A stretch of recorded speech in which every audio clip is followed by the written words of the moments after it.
Hello, this is Jim Mangold. I'm the co-writer, director, and one of the producers of this movie, and I'm going to be talking to you for as long as I can hold up as the movie plays. As the film starts and you go through these logos and for early titles, we're playing Woody Guthrie's So Long It's Been Good to Know You, and there's a reason. And in many ways, I think this is a film about letting go or saying goodbye. And the movie also ends with the same song. When I first sat down as I was writing with Bob Dylan to talk about the movie, Bob turned to me very early in the conversation. He said, "Jim, what is this movie about?" And I realized he was asking me to kind of tell him in a very short nugget what this movie was about. And what came out of me was, this is a movie about a young man in Minnesota who was choking to death, suffocating, and decided to leave everything behind, his family, his friends, and go to a new place and start again with a few dollars in his pocket. And he does. He invents himself anew. He starts a new life, becomes wildly successful, blossoms creatively, and then starts suffocating again, feeling claustrophobic, and again leaves. So it's a story about two leavings, one that is his arrival at the front of the movie and one that is his departure at the end.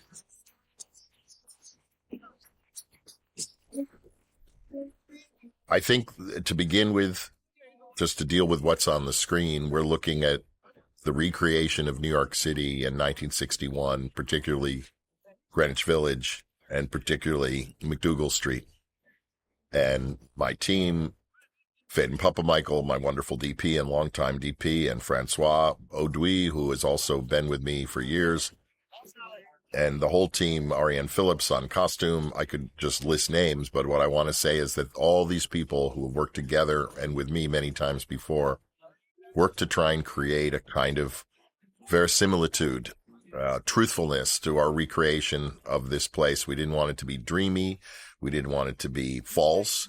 We just wanted to somehow relate what was magical about New York, and particularly downtown New York and the Village at this moment, which was a kind of creative hub or ground zero of what was happening, not just in folk music, but also in art, in music on the folk side, but also music on the jazz side.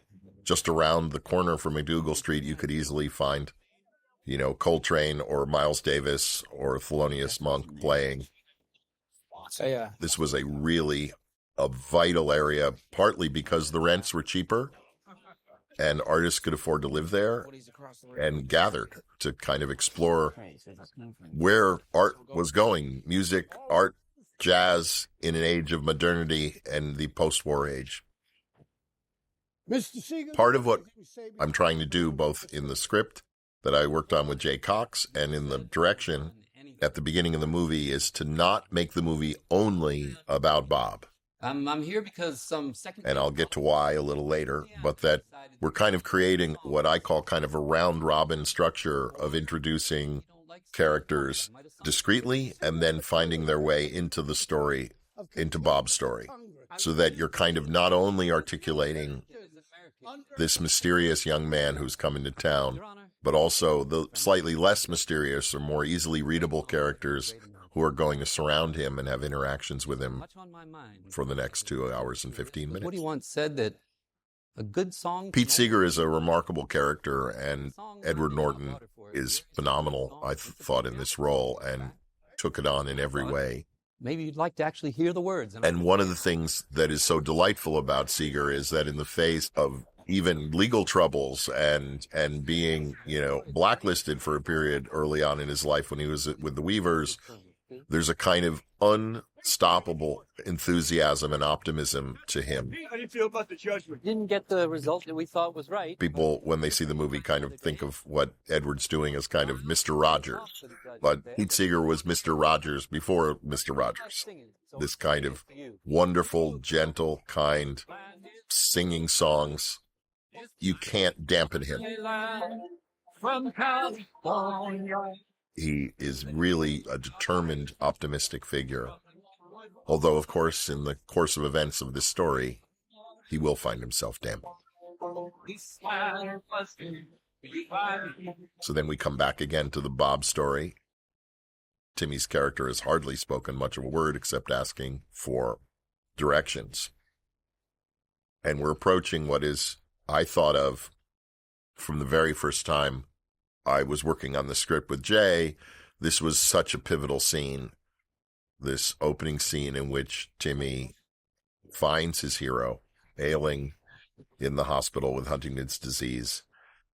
He's traveled cross country, ostensibly with no other purpose than to kind of get here and get to this guy, and has a song written to sing for him. We shot this sequence at this hospital, although it actually wasn't a hospital. This was I think at this point is owned by the school system of New Jersey. We shot this sequence fairly early on, and it's a pretty pivotal scene, not only because of the things I said, it kind of launches the story. It gets Bob in contact and interaction with Pete Seeger and Woody Guthrie, but it also is a kind of proof of concept to the audience. What I mean by that is, I always knew as we worked on the script that this scene required Bob to both feel like he's still a very young man and at the beginning, the cusp of his talent, but also a scene in which he demonstrates when he sings this song for Pete and Woody, talent. And he has to actually demonstrate talent in order for the other actors to look at him and go, holy shit, this guy's good. He's going to have to actually demonstrate a kind of passion and or proficiency that makes you stop and think. Come on over then.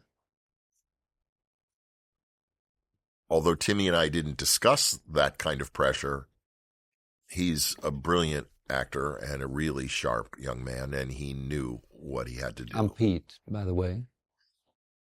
Yes, sir. He was very insistent at this point that he wanted to be able to do this live and in the room with the actors. Something come after that? Even if that meant singing the song 170 times when I was shooting Edward or shooting Scoot McNairy, who's playing Woody. Would like to know more about He just wanted to play it live and in the room.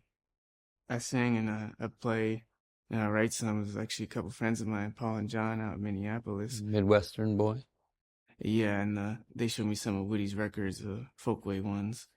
Jay had written a version of the scene in his first draft, which was really good, and I just couldn't stop expanding on it or trying to dig further into it. The initial scene and this kind of standoff between these three characters was so iconic and beautifully written by Jay. He said you was in the hospital, so I hitched myself here. Why's that? And I felt I wanted to meet Woody. it kind of is this triangle which will be omnipresent throughout the movie. This young, new member of folk music, or potential member of folk music, who ends up becoming its de facto leader and superstar in Bob Dylan. The reigning king and icon of American folk music, Woody Guthrie, who is sick and can no longer really perform his duties. And in a Shakespearean sense, his kind of first lieutenant, Pete Seeger, who is leading the folk movement into one of its most prosperous and popular times. Mostly family now. Woody wants to hear something. But also trying to stay connected with Woody at the same time. You shy? Not usually. One of the things when I direct, you're always trying to find is what the scene is about, but also not play it too hard, play against it. You know, like one of the things I love is that in this scene and the way Timmy handles it, and its part in the writing, is that Bob Dylan has traveled 4,000 miles or 3,000 miles for this moment with his guitar, with lyrics written, with a song in hand to sing for Woody. But when he gets here and they actually ask him to sing, of course, he looks shell-shocked and nervous. And those contradictions are what makes us human and believable. I wrote for you.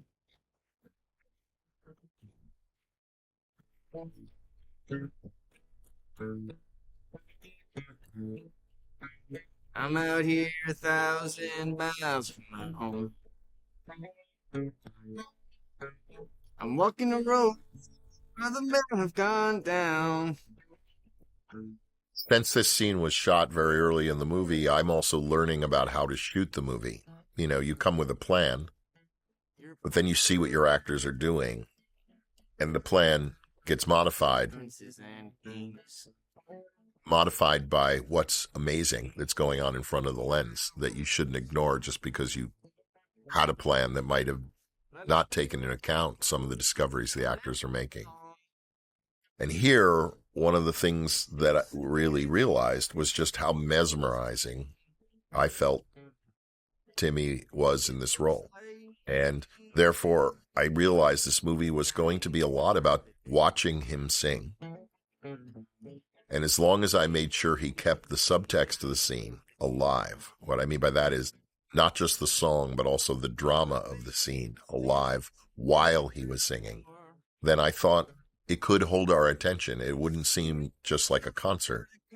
And what you see here, what Timmy is doing so masterfully, honestly, is singing this song just well enough that he feels like a young, talented man, but not, he needs to give himself room to grow, even in his musical abilities. But also, he's playing, if you see it, the intensity and the pressure of the situation. If you look at his eyes, he's trying to push through the nervousness and the anxiety and how pivotal this moment is in his life. He's a nobody, and he's sitting in the presence of two extreme somebodies who he idolizes.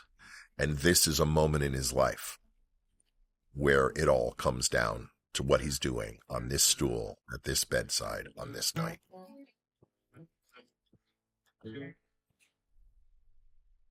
And that is the drama that he's playing that allows you to feel the relief at the end of the song.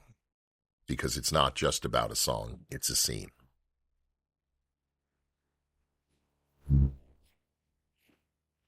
Right? Oh, no. This conversation between Edward and Timmy's characters, Bob and Pete, is really the briefest introduction to what will be a bigger tension later in the film. Flip side on Long Tall Sally. Which is essentially Bob's love and adoration and attraction and knowledge of music beyond folk. He draws no boundaries. And I got this, you can easily get this from reading about Bob, but you also get it from talking to Bob. He just loves all music, all kinds of music, and knows anything and everything about all music, and frankly, movies and all sorts of art. And Bob is a kind of sponge. And there's the difference then between these characters, even in this little scene that we're trying to highlight, is that Pete is kind of focused 100% on advancing the agenda and the fortunes of the folk music scene. Can get the job done without the frills. And Timmy's character is not.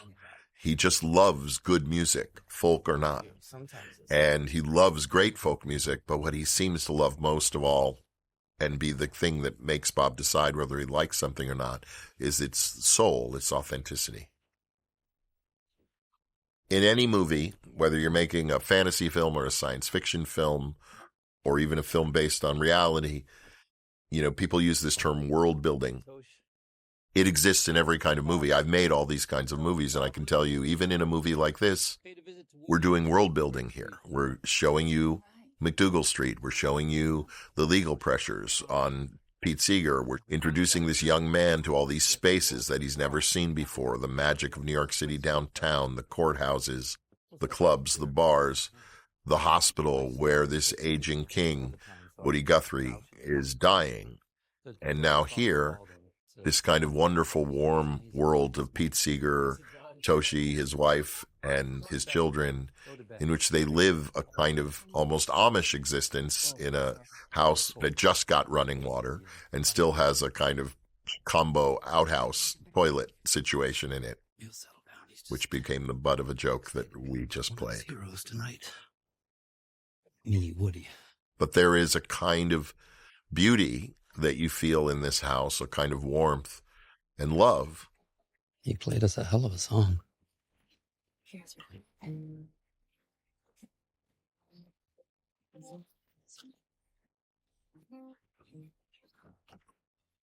If you're traveling to the North Country Fair, where the winds hit heavy. This was also a scene we did fairly early in the schedule in which Edward and Eriko Hatsune and the children all are kind of just operating around Timmy singing Girl from the North Country. Again, it's a scene in which it's not that Timmy's rendition of the song is spectacular, but what I'm always focused on when making movies about artists, and I've done several because I even consider Ford versus Ferrari a movie about artists, is that what I love watching is how does the art arrive? How is it born? And how fragile it is when it's first offered, and how important it is that the people in orbit around this artist recognize the value of this very fragile thing as it's being born. Because so often, for any artists, especially young ones, the work, when they're onto something, they can be easily discouraged and give up. And the blossoming of a character and an artist like Bob Dylan is, of course, about his brilliance, but also about those around him that recognized and saw the seeds of what was in him and gave him the space and the support to blossom. Add back in the line.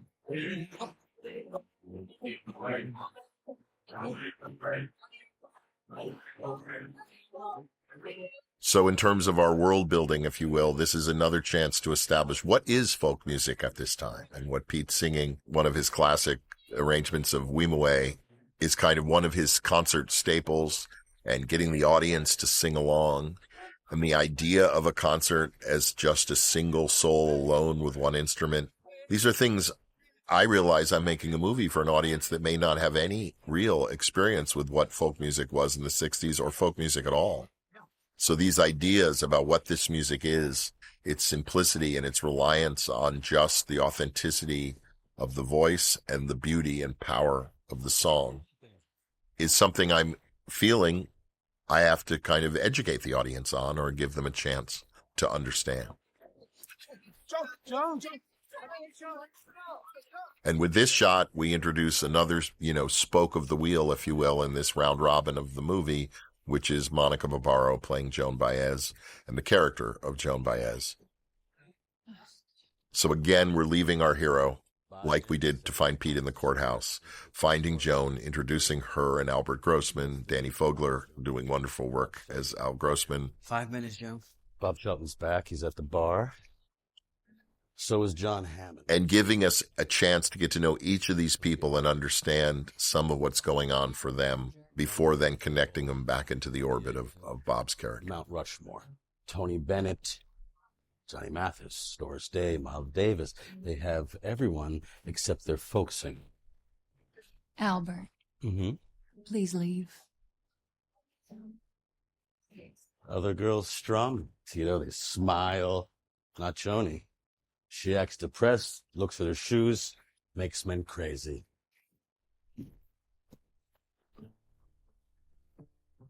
These performances by all my actors of the music in the movie was really important to me, that they do them, that they do these performances, and in many cases live and on set. And you might wonder why.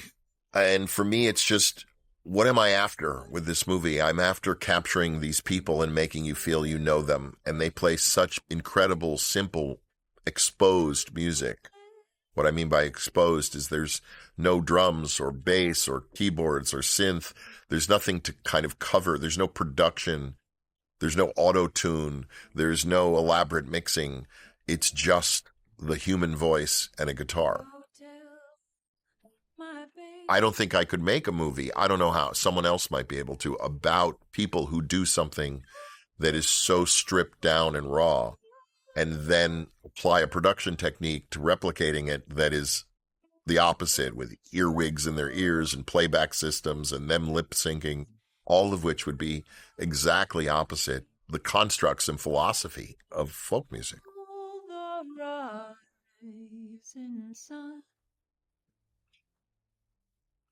So again, here we have a song But it's not just a song. There are dramatic things happening, right?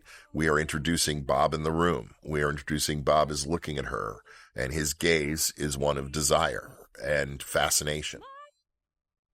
And we're seeing that Joan feels it, even on stage. We're also introducing the kind of nightingale-like perfection of Joan's voice, which of course is different than Bob. Bob's edgy, a little sloppy, a little lifelike. His voice is craggy. He doesn't always hit the note, and he doesn't care. And Joan represents a kind of technical perfection, both on guitar and in her voice, that is a stark contrast to him, and a wonderful contrast. The challenge for Monica playing this role, of course, is that she's got to play someone with a kind of legendary voice. And Monica had never really sung before, except, you know, as we all might, driving the car with our radio or in the shower. Hey, this is my friend Bob. Oh. You know, part of being a movie director is being a gambler and feeling like, well, if I back myself in a corner, I'll find a way out later. And my gamble on this movie was just believing that Timmy, Monica, Edward, Boyd, playing Johnny Cash, would all find a way to do it. And if they couldn't, I'd figure something out.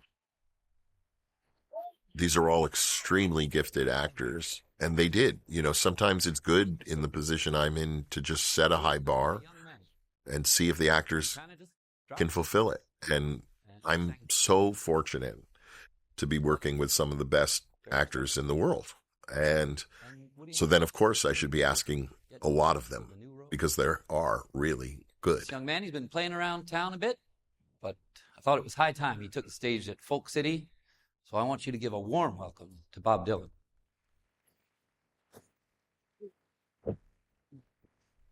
Thanks, folks.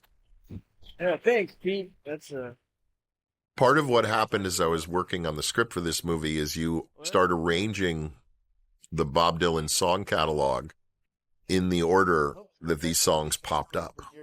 And what's really interesting is how autobiographical these songs become. In ways, you know, people talk about Bob being an enigma or not revealing much about himself, but honestly, when you listen to this music and place it in his life at the time and understand what these songs were popping out of, you suddenly understand a kind of emotional relevance they have to who he is. I hope you think it's good. It's gotta be good for somebody. I was young when I left home. It couldn't be a clearer declaration for this 19-year-old with no money who's come to New York with no real plan on how to make it in the world, except hoping that what he can do on a guitar and with his lyrics and with his singing will somehow provide for him. No, I never wrote a letter to my home. I was talking during a previous beat, but it's one of my favorite moments where Bob goes, you know, ladies and gentlemen, Joan Baez, she's pretty good. And then he adds, she's pretty. And that kind of stops everything because it's a little inappropriate. And then he corrects himself and goes, she sings pretty. And then he corrects himself again and goes, maybe too pretty. And I love the way our actors play that beat. And I also think it's an early establishment of Bob's kind of awkward, provocative way of letting people know he likes them is a little bit by sticking them and kind of making people a little bit uncomfortable with essentially his honesty. This way. This way. It's very good, eh? Yeah. He's my client. Lord, Lord, Lord. I can't go home this way.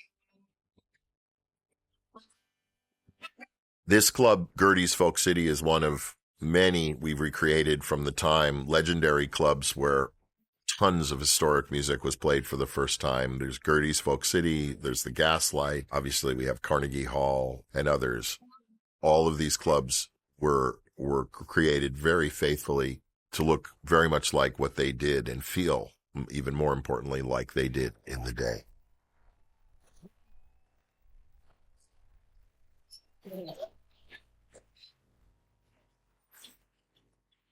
Another place we took real pride recreating was the classic Studio A, the famous Studio A of Columbia Records. Okay. And right now, CBS Records, Columbia Records was in the 60s kind of the preeminent recording company of the world. Classical music, pop music, country music, all of it. Dylan has a cherubic look. And they had most of the great stars, from Miles Davis in jazz to Barbra Streisand, just beginning in vocals, to Johnny Mathis, classical stars of classical music, on and on and on.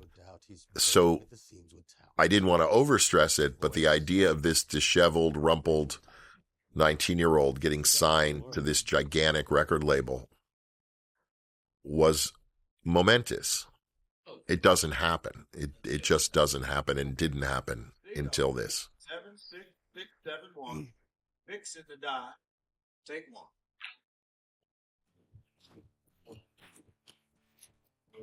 This particular studio is one in which so many landmark recordings of the 60s were laid down. We recreated it on a soundstage. It doesn't exist anymore. And very faithfully. I mean, obviously it's really just a box with a control room, but the way it looks, the signage, all the period mic stands, microphones are all real working period mics. All this dressing arranged just as it was, because we have incredible photo research of all these places. You know, one of the real advantages of this movie is people were shooting pictures of Bob from a pretty early stage. So we know what these spaces, everything from the studio to his apartment to the clubs, looked like top to bottom. Traditional repertoire for now. Putting a younger face on folk. Well, everybody's got something that they're looking forward to. I'm looking. One of the challenges of making a biopic, as we call them, is that we, like every genre, whether you're making a Western or a cop movie, there's kind of cliches of the genre that you try and avoid. You try and fulfill the things, the signposts and the kind of familiar tastes and flavors that people love about the genre. You try and avoid other things that may have become tired. One of the things I tried very hard in the telling this story to do was to avoid too many dates and facts and introductions and explaining why this scene is important, or people going, you need to get, it's just, you watch him audition, you watch him lay down his first record, you watch him beginning to start his career here. And I'm not so much kind of telling you what each scene is, even though all these moments happened. I'm trying to let you fall into the story as if it's a movie and not make it a kind of educational piece filled with kind of factual nuggets, which frankly, I think other mediums are better at delivering.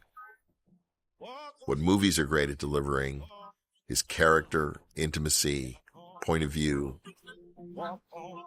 and also just the sensual beauty of recreating a time that doesn't exist anymore. And one that, when I watched it, and it was certainly what I look forward to making the film, was one that I miss. How old are you? 20. You wrote those songs? This is the last of our large principal characters getting introduced. Elle Fanning playing Sylvie Russo. She's going to play a huge role. She comes in very quickly into his life and kind of changes the entire emphasis of the picture. This scene becoming kind of a launching pad of a series of scenes of the two of them falling in love. That's Alan Lawrence. That's what he does. He runs the archive of American folk. They record folk music. He knows so much. My sister works for him. One of the things that happened early on for Bob, as he was signed at the record deal and started doing interviews and playing his solo gigs around town, is people wanted to know, who was this guy? Where did he come from? Who is Bob Dylan? And of course, when he did interviews, he told stories very much like what I'm have him telling Sylvie here on this walk, which is kind of that he traveled with a kind of circus or carnival and was a kind of creature of the road, living a kind of vagabond Woody Guthrie-esque life, learning music from cowboys and strange characters he'd meet in his travels riding the trains. Of course, this is all fiction that Bob made up to make himself feel maybe perhaps more interesting than just a kid from Minnesota whose parents owned a hardware store. No, I thought we were going to see Guernica at the museum. Man, Picasso's overrated. But to me, it's a fascinating window. It's not so much to me about highlighting Bob as a fabricator of truth, but to highlight that he loves telling stories, even making up ones about himself and the person he wishes he was, perhaps instead of the one he is.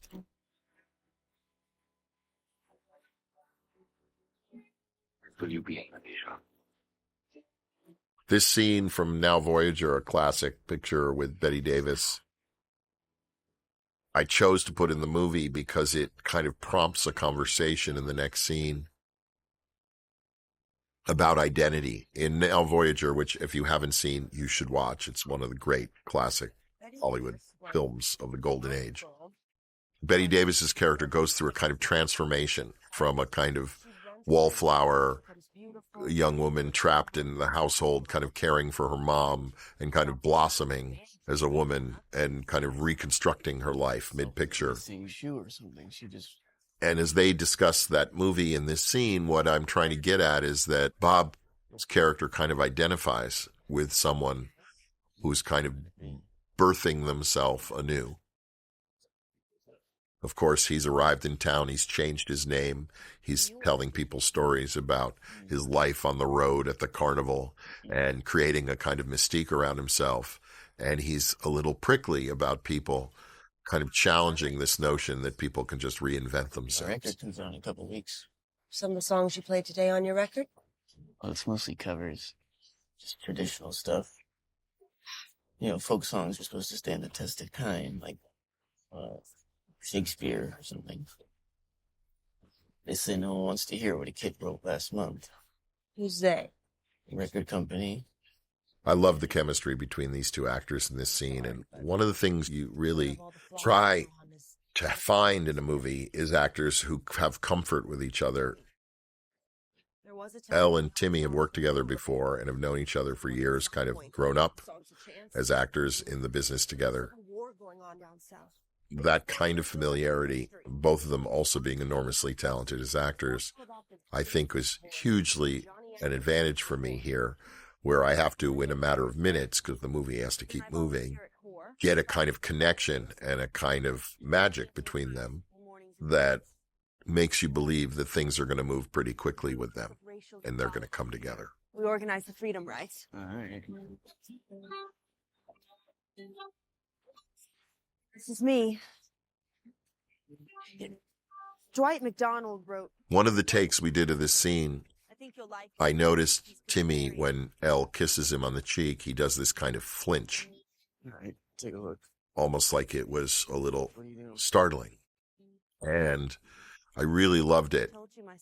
And we leaned into that idea because I think it fits in with an idea that Timmy and I discussed about Bob, which is this kind of idea that he may be incredibly confident with a guitar and incredibly confident in many ways, but there's other ways where some of his bravado hides a great deal of insecurity or unease at the pressure he has upon him and what people expect of him and what he expects of himself.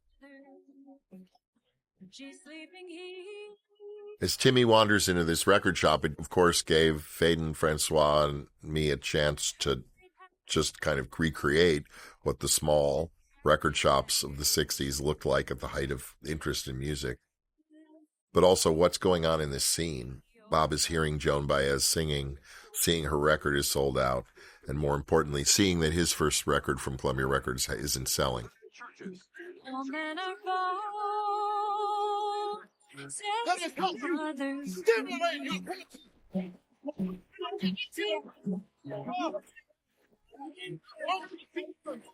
And then we quickly move into the other things that were happening in Bob's life at this time, which was also a kind of rising political awareness, spurred on mainly by Sylvie and her political involvement at the time in civil rights and concerns about the world and war and nuclear weapons, but also what was going on around him. I don't think you could be alive in the 60s, the early 60s, and not be aware of a country in tremendous upheaval, wrestling with civil rights issues, women's rights issues, and also a kind of rising culture that questioned the values of kind of 50s America and had different ideas about how life should be lived. And pretend that he just doesn't see.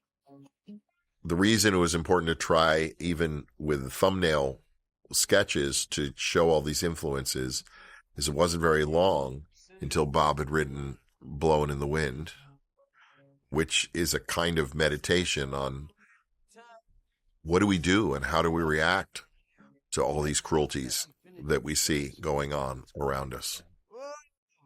What is the answer?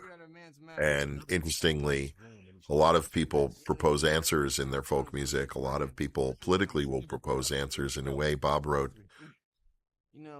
nothing but a question, in a sense suggesting that the answers are somewhere floating in the ether, He has a serious disease. if we can even be lucky enough to find them. Guest in a coma. George, reasonable people. For me, it's really wonderful to take a song as iconic as Blowin' in the Wind and to see it getting, in a way, abused, meaning he's auditioning it and playing it for Woody, who probably hears the value in it, but he's getting cut off by an orderly, and that's the last we hear of it.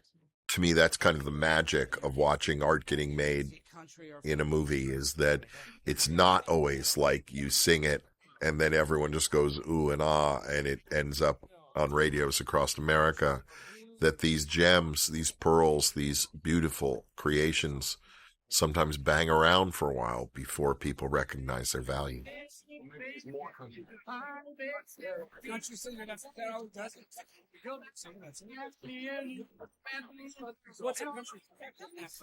This is a scene of Sylvie's sister kind of digging around in Bob's stuff, discovering his real name is Zimmerman, and kind of seeing these little windows into his life in Minnesota, and undermining her sister's confidence in this relationship and whether this guy is being completely honest with her.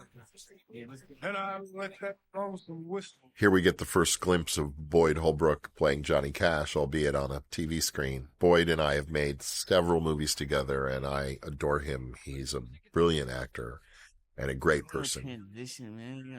And Boyd is also a Southern boy and has this great masculine presence, which I thought he could really lean into playing the Man in Black. You got it. I have to do this.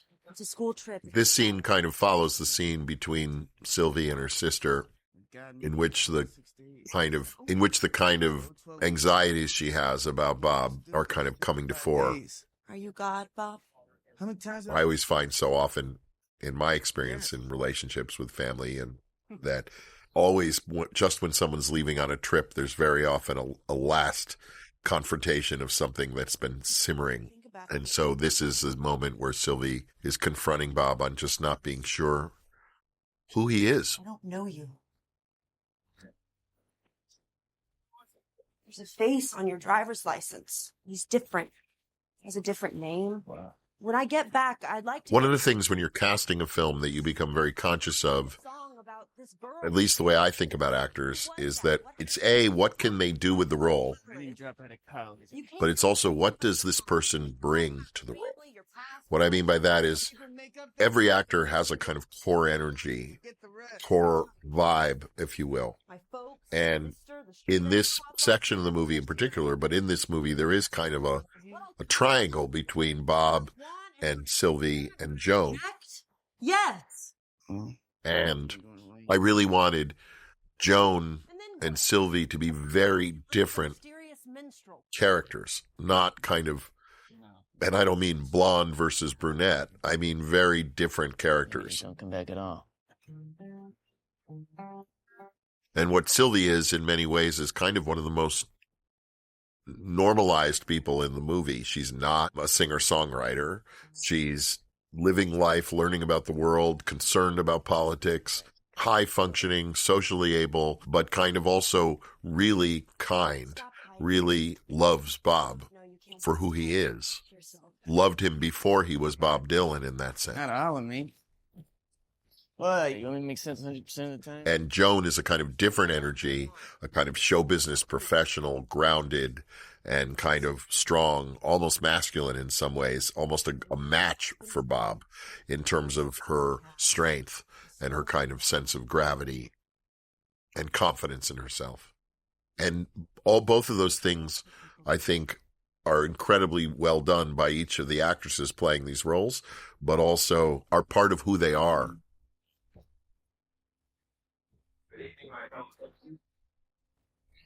Elle, when you have the joy to know her, is a really loving, kind, collaborative, wonderful person.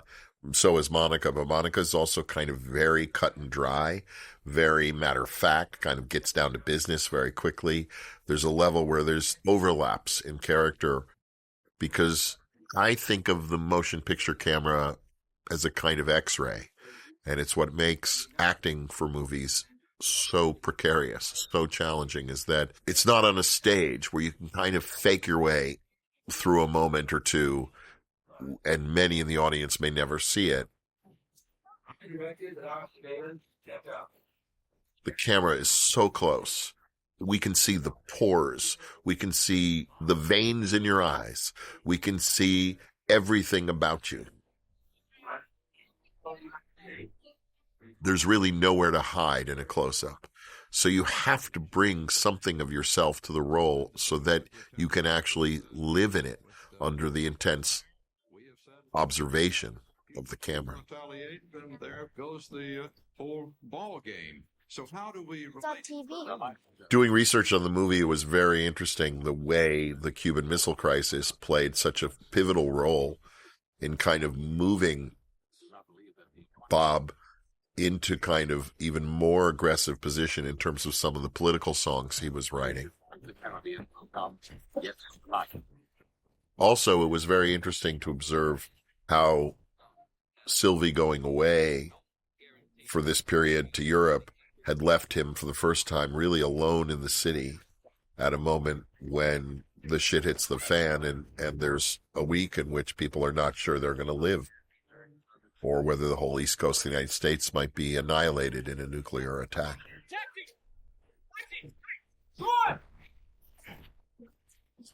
And it was from this firmament that the song Masters of War was born. It's a new one.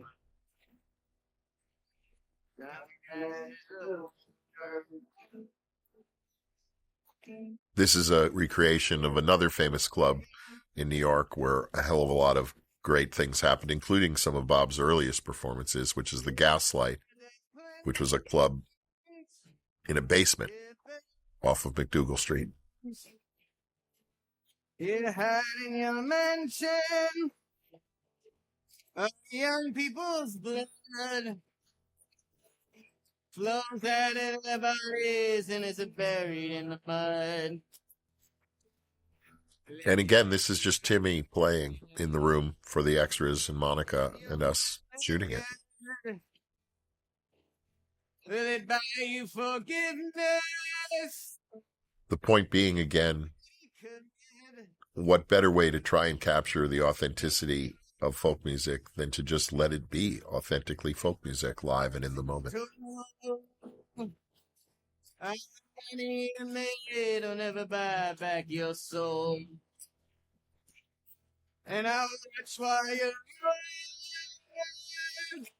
down to your deathbed. Interestingly, when you're trying to get actors and encourage them to take risks, the biggest thing, one of the biggest elements of my job is to try and make all the pressure go away.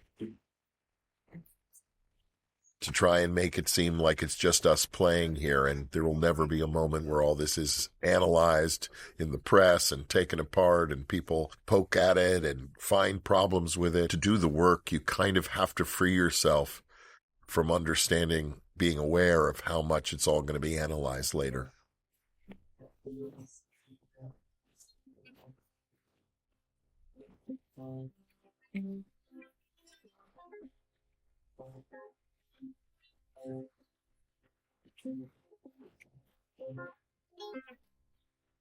We shot this scene between Monica and Timmy in his apartment very late in the schedule. I'm very glad we did, for many reasons, one of which was just they kind of had this great comfort with each other by this point. It's one of my favorite scenes in the movie, just because I think it says so much about the characters and their unique relationship. You get to see that Joan, in the aftermath of the Cuban Missile Crisis and waking up in bed with him in this new morning where it appears the world is going to go back to normal, that Joan is really his equal and sees through him. For instance, she doesn't for a moment believe he traveled with the carnival, but also that he sees through her, and he sees her struggles to write music that rival the standards she usually sings, and makes no hesitation to poke her where she's vulnerable. In a way, the scene is a kind of love scene between two incredibly talented, confident, and egotistical geniuses. That's it. And what happens with the song is it becomes a moment where all their posturing with each other vanishes. And it becomes just purely the beauty of each of them and connecting. Who taught you to play? Well, I taught myself, really. Picked up a few licks at the carnival. At the carnival. Oh yeah, they were singing cowboys that come through, teach me all sorts of funny chords. They pass through the shows in Kansas or Dakotas. Bob's apartment we built on a stage as well. It is an exact replica, almost down to the inch, of the actual apartment on 4th Street where Bob lived for all these years and all this iconic music was written. I had lessons as a kid, more. Everything. I mean, the dressing, the pictures on the walls, not just the shape of the room. Everything. A great deal of effort. Excuse me? Regina, our set decorator, and Francois Audouy, our production designer, went to a tremendous amount of effort to try and really make it like it was. I mean, when we had all this photo research that showed us what it looked like. Sunsets and seagulls, smell of buttercups. Your songs are like an oil painting at the dentist's office. You're kind of an asshole, Bob. Yeah, I guess.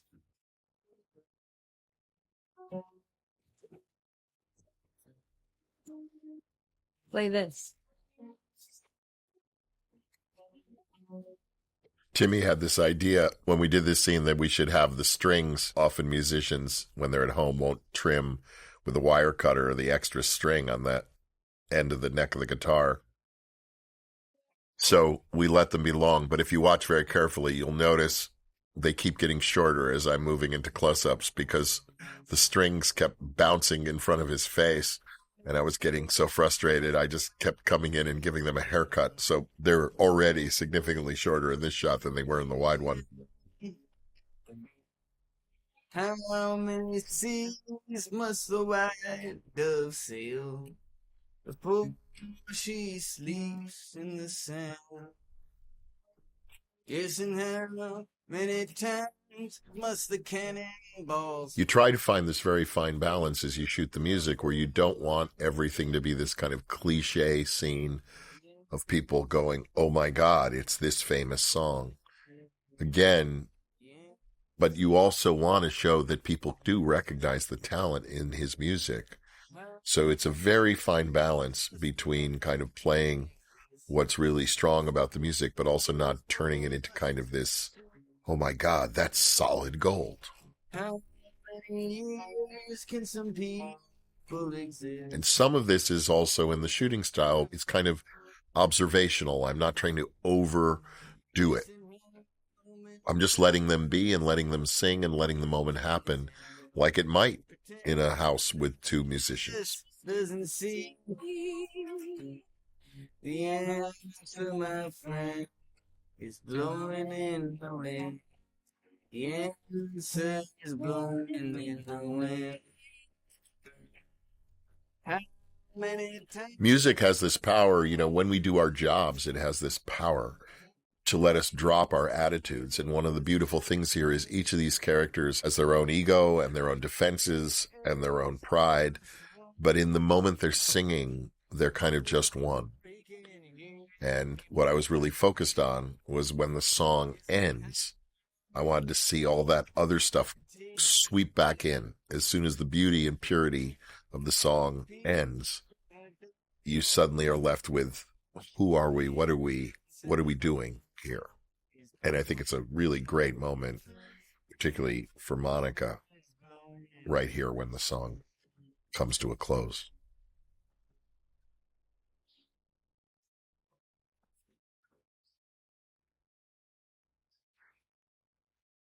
So this is what?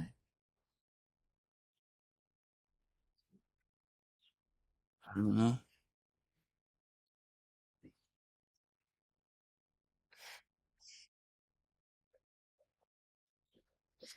Have you recorded that song? No, not yet. You should let me try it.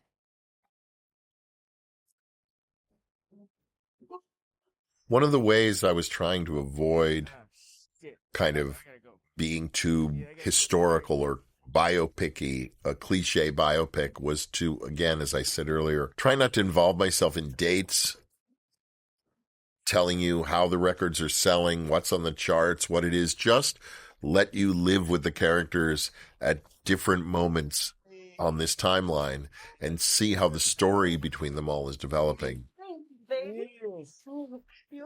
And that's very much this section of the movie. I feel like the movie is very much in a groove at this point. And the scenes just keep coming and are purely observational, but each kicking into the next. But these are obviously sessions for what will be his kind of the really landmark album, Freewheeling, Bob Dylan. And Freewheeling is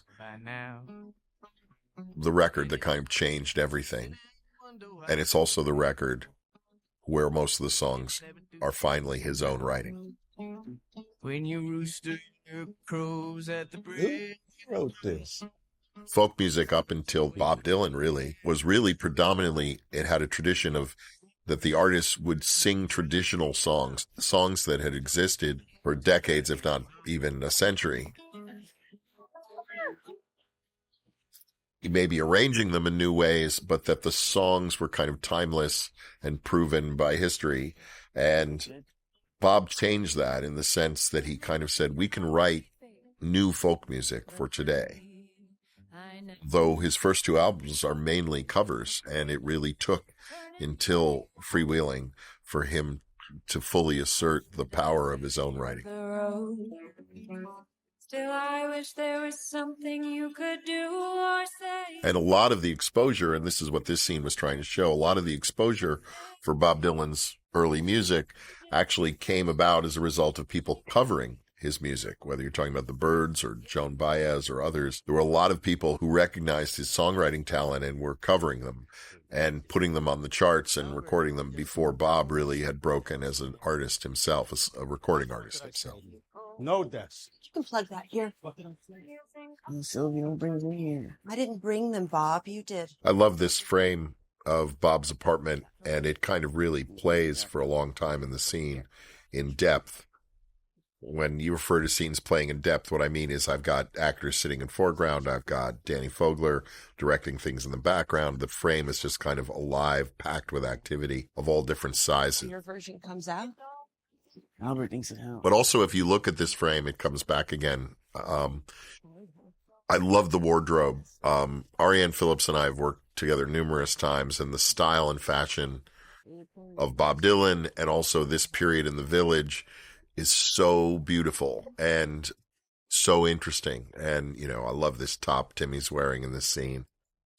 And, you know, of course, Grossman in his suit, period suit, and all this work on wardrobe only works when it's also working with the set and the background and how unified these frames to me feel. That it's not just a costume designer saying one thing and the production designer saying another, and Faden and I doing yet another thing with the camera, that there's a kind of integration of all these looks and feelings, and the color palette is a result of incredible teamwork.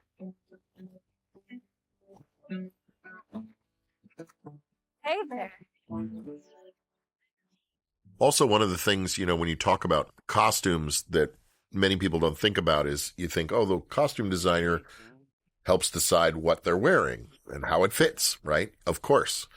But there's two aspects of that job that are really complicated. One is that a lot of these clothes don't exist anymore, and the fabrics they were made with don't exist anymore, and the way they fall on the body doesn't exist anymore. So you've got to make them, or you've got to find vintage pieces or enough of them that you can handle the action of the movie.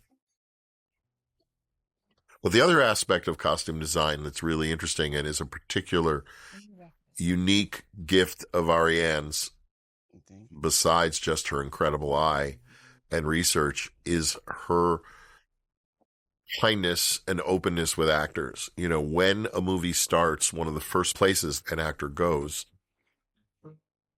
is to wardrobe, to costume, to get fitted, to begin the process of constructing and finding their wardrobe and their look and how they feel in these clothes and whether they feel like these characters in these clothes. And that process is really fragile. The actors are all nervous. They're at the very beginning of a giant undertaking. And Ariane conducts a kind of laboratory with the actors and the wardrobe, their props. For this, it would be eyeglasses and harmonica racks and working with props, guitar straps, and everything where they can feel entirely comfortable, because that's what you want. You want, in the end, these actors to just feel like these are their clothes. They've been using these tools forever. And this also goes to our hair team and makeup team of Stacy and Jamie. I wanted it messy in this movie, and this shot perfectly exemplifies it. Like, Joan's hair never looks so beautiful as when there's a lock blowing across her face. That these are rumpled heroes, that they aren't glam. That kind of period hasn't come yet. These are kind of people who part of their look is a representation of their musical philosophy, which is being real. And Monica, by the way, if you notice in this movie, it's hard because it's a widescreen movie, so you don't often see feet.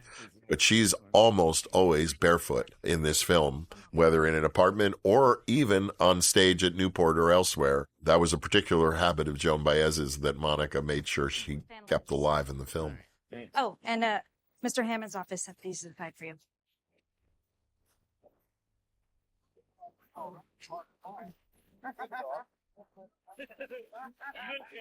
It's at this point in the movie that Johnny Cash becomes something little more than just a vision on a small black and white television. And this is a depiction of something that, of course, really happened. And the words of these letters from Johnny Cash are the words of his letters to Bob Dylan. I'll just say, your Freewheeling album. When I read about that these two artists started becoming pen pals in this period, I called Bob Dylan's manager, Jeff Rosen, and I asked him, do you have these letters? And he said, sure, I'll send them over to you. And then suddenly in my email popped up scans of these incredible letters that Bob had saved, that Johnny Cash had written them, which to my knowledge have never been reprinted anywhere, and were incredibly helpful to construct this kind of dialogue that Bob was having with someone he admired from far away, who was kind of grounding him and giving him perspective as his star was rising and life was becoming less easy to manage. Over 50,000 marchers descended on Washington today to demand the end to segregation. From New York, Bob Dylan.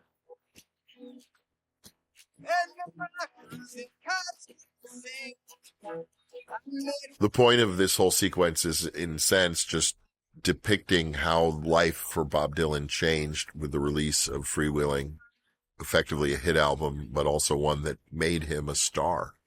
and a kind of object of desire and fascination as a person as well as an artist who was a Hey, singer-songwriter. John, thanks for that letter. I'm now famous. Famous by the rules of... And it was so apparent to me in the correspondence between Johnny Cash and Bob at the time that this was something Bob was Snuck up on me. really Cold focused on, was how to wrap his head around I get quite paranoid. becoming this kind of symbol or something larger than a person, Tonight I a kind of character with a huge number of rabid I was fans. in New York last week. Saw a bunch of folk singers that couldn't hold a chigger on their... This idea that Johnny mentions in the letter about cracking mud on someone's carpet, how he ends this first letter Crack mud on somebody's to carpet. Bob, became a really important kind of purpose for Johnny Cash in the dialogue of the movie. That I don't mean the dialogue literally what people say, I mean the kind of dialogue of ideas, that by the end of the picture, it's very much Johnny Cash who's kind of creating a permission structure for Bob to follow his desire to play electric and to go headlong into rock and roll. It's a hard, it's a hard, it's a hard, it's a hard rain. We ain't gonna fall. Thank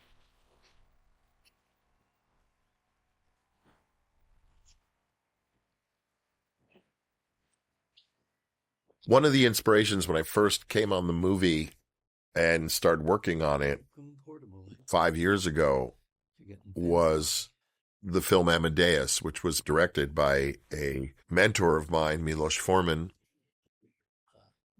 who also happens to be a mentor of Edward's, because Edward made a movie a couple decades ago with Milos, who has since passed on, but was a really important figure for both of us in terms of creative guidance and showing us how to make movies. More people. Thinking we see Toshi's family in Japan. But Milos made the film Amadeus from the script by Peter Schaefer, based on the play by Peter Schaefer, and that too was a kind of real template, a kind of model I used when I was trying to shape the script of this film. Because there was a very interesting aspect to that movie, which it's called Amadeus, who is actually, of course, the first name of Amadeus Mozart. And that ostensibly is who the movie you think would be about. But the movie intensely follows characters besides Mozart and answers questions about Mozart more through these characters, these other supporting characters, than through the central figure himself. And obviously, if you recall that film, you'd remember F. Murray Abraham playing Salieri being the most dominating one, and his feelings of jealousy and frustration that God would have given so much talent to this young man over him. But there's also a lot of other key relationships with the king, with his wife, and others in the movie. And in very much many ways, the way that film is constructed, you learn about your hero, Amadeus, through the reactions of others, through the wake, in a sense, he leaves in the water, the afterburn that he leaves on other characters. And that was a kind of strategic philosophy I tried to follow a lot with this film, which was somehow learning about Bob through the way he interacts with others and the effects he has upon them. Show me the country where the bombs had to fall. Show me the ruins of the buildings once so tall. And I'll show you. We built this fairgrounds, the stage and the surrounding set pieces, in a park in New Jersey, where we lived for a few weeks doing all these Newport concert sequences. And the Monterey sequence as well was a different version of the same band shell reconstructed differently. It was a miracle that the movie gets to cross seasons. You know, we started shooting in March and caught the very end of winter and the leafless trees. And then by the time we were shooting this in May, we had obviously had the world in full blossom, which really helps when you're making a movie covering 4 years, that you really feel the seasons changing on and off from the film.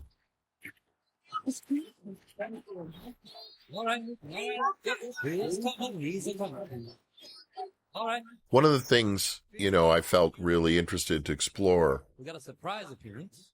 in trying to kind of So see, make a portrait of Bob Dylan was to not come in with any preconceived notions. Obviously, we want to portray him and have him resemble the man who we've seen in documentary footage and in photographs and in writings and in his music. But I also wanted to somehow have the movie revealing something new, having something new to share.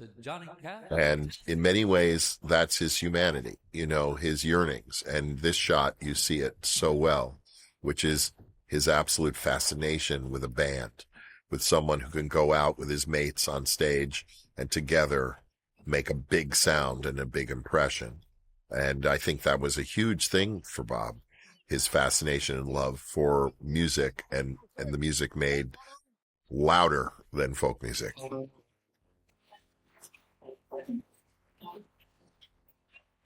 Now I talk to weeping willow, I cry, and I show the clouds cover of a clear. The other thing this film becomes is a kind of, for me, at least a meditation on what it is to be talented.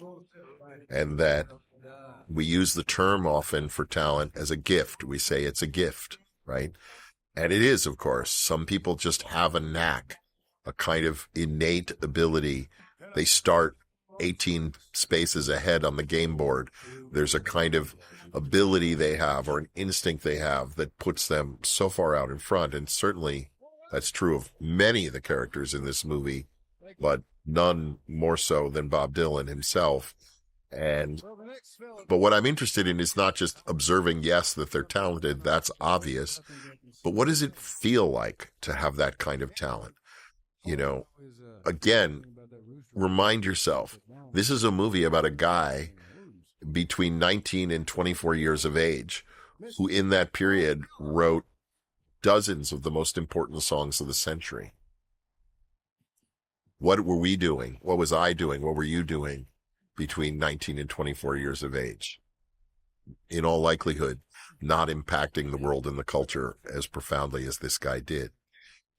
But the other half of that observation that's really interesting is the questions about artistry and celebrity, because they're two separate things, right? So if you think about it, artistry is what Bob's doing right here, which is the writing and performing of this song. But celebrity is something else. Celebrity often comes with great artistry, which is that you become an idol. You become a kind of icon or a symbol. You stop being, to many people, a person, and you start being a kind of movement or a symbol, which everyone reads into what they hope for, what they want, what they believe. And they want you to keep being the person they believe you should be, or the rock star or the symbol they want as a kind of symbol. And one of the things I was trying to get at, and I think Timmy does so masterfully in these scenes, is to both love coming out on stage and performing his music and wanting to share it with an audience, but also that there's a kind of ambivalence or hesitation to fully embrace the love of an audience or the adoration, which I suspect can sometimes, in my own way, I can project making movies and presenting them to people. Sometimes you don't know what to do with the kind words and the powerful, passionate feelings people have about the work you've made. And that's only something I've had in my own small way. But on the scale that Bob was hitting people and moving them, I think it's really interesting to kind of observe it from a less judgmental point of view, meaning, there's been a lot of speculation that he can be a difficult person or is a complex and eccentric person. And all that may be true, but he's also a person. And living inside that skin and being that person with all that pressure upon you yields behaviors and reactions that many of us can't ever know because we'll never get put in that position. All of this that I'm saying is leading up to this moment where he finishes the song and he's greeted by such passionate applause. And we cut to Timmy as Bob, and his reaction is kind of numb or ambivalent or not sure what am I supposed to do in the face of all this. And I felt that was a really great place to leave this character in kind of Bob Dylan version 1, go to black and arrive and find Bob Dylan version 2, who is a year later kind of a superstar at this point, but still roaming and ambling around the village as a kind of icon. But at this point has a level of popularity and notoriety and influence in the world that is completely, staggeringly different than the young man who arrived with $1 in his pocket in the opening act of our movie.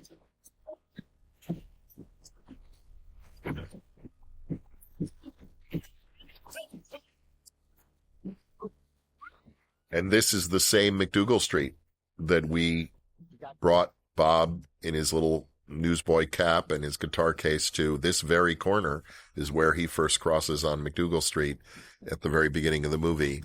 And now we find him in tailored clothes on his badass motorcycle and wearing Ray-Bans at night. And with that iconic hair.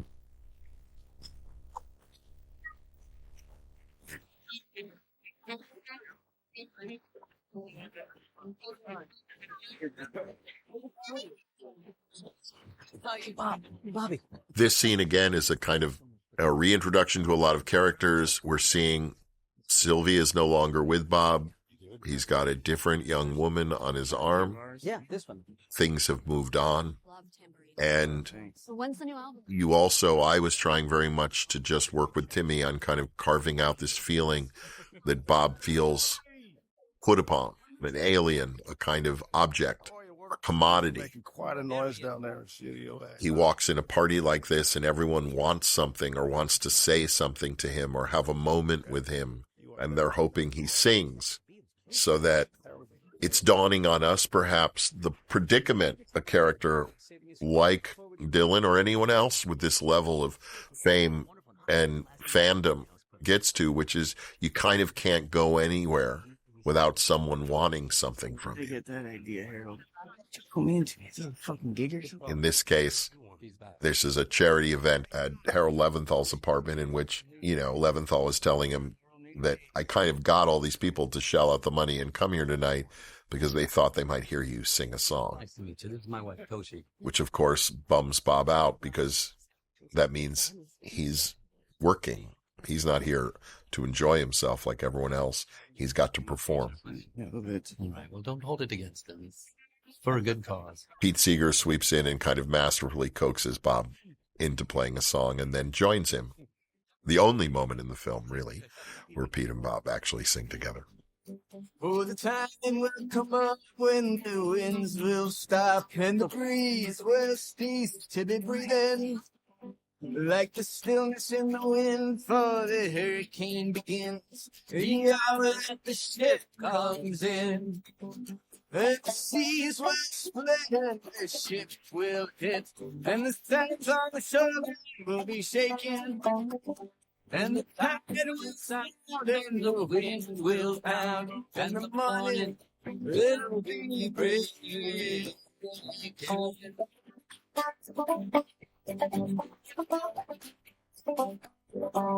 We're now approaching a kind of pivotal moment in an elevator sequence. It begins kind of a new sequence of kind of Bob's discomfort in his own life, which we've seen signs of. But as he enters this elevator, we're also going to introduce the last really major new character to arrive in the movie, character by the name of Bobby Newirth, who became in the mid-60s a kind of protege and sideman for Bob, someone he met randomly and was kind of a musician and a charmer and an artist who kind of was rambling around through the scene in New York at that time.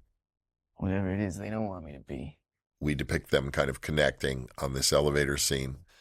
I'm not a horse, so. And Bobby Newirth kind of challenging Bob just very gently about some of his bravado and cynicism about his stardom, and obviously getting under Bob's skin. One of the things that was really clear in when I had the honor and pleasure of hanging out with Bob Dylan and asking him questions about all these times that we're recreating in the movie, is one of the things he said that was so interesting to me is he talked about how lonely it is on stage as a solo performer, and the kind of loneliness he felt as a folk performer going out on stage alone, and how jealous he was or admiring he was when he looked on, as we show in the sequence only about 20 minutes ago, when he's watching Johnny Cash perform. He's not just loving the fact that the music is getting played with a band.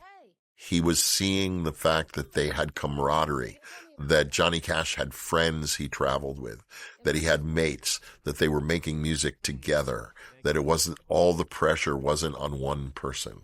And when I spent time with the real Bob Dylan, he really articulated that that was as much of a reason of him moving toward rock and roll music as any, you know, kind of more highfalutin ideas of where music needed to go next. That Bob felt isolated. He felt alone, you know, as he articulated to me. Just imagine what it's like to have to play literally alone on stage, just you, a mic, and a guitar for 2 hours. And you ride there alone and you go home alone. And that the idea of the burden and the lack of kind of what here I'm trying to show in this scene where he goes to see Newirth with his own band at a small bar is just how much fun it looks like they're having making music, and how that aspect of music making has perhaps vanished from Bob's life at this point in the story. That's him. That's Bob fucking Dylan right there. Where? That's where Dylan. Bob. Take your glasses off. Fuck off. Hey.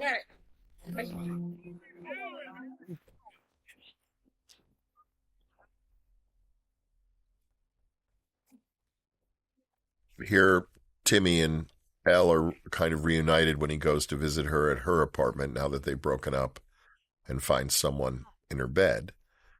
But it made sense to me that he'd come to see Sylvie at this moment of kind of unraveling in his own life, looking for some kind of equilibrium, if you will, because really she is the only person in this story who loved him when he was nobody. I think Pete Seeger, I could say that's true for, but the intimacy of this relationship was unique.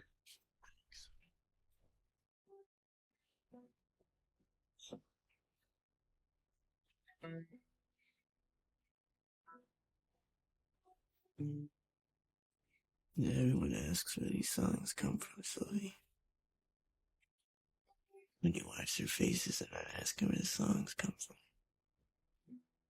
When I wrote these lines for Bob, I felt they were as close as I wanted to come to kind of putting into words, spoken words, the kind of loneliness and anxiety and even paranoia he might be feeling. So often I've seen when people get to this kind of moment, I mean, I've seen it more with actors, obviously the musicians because of my profession, but when people kind of explode and become kind of an object of interest for everyone, there's this very unique way that you can start to feel like prey, like you are vulnerable and everyone's hunting for you. Even your own fans can approach you sometimes with a kind of adoration, but also they're carrying these small knives they stick in your ribs at the same time, like missing your last album or wishing you could do something like this again, or just these little remarks that get in your head and make it hard to kind of really find what you really should be doing. And I think this whole sequence, this montage, which very much Timmy and I made up, we just took an afternoon, and even this scene on the phone with Albert is something we just made up on set. I didn't quite know what to do, but Timmy and I just kind of found our way of him playing in the apartment and kind of having this explosion of creativity after he's isolated himself from almost everyone in his world.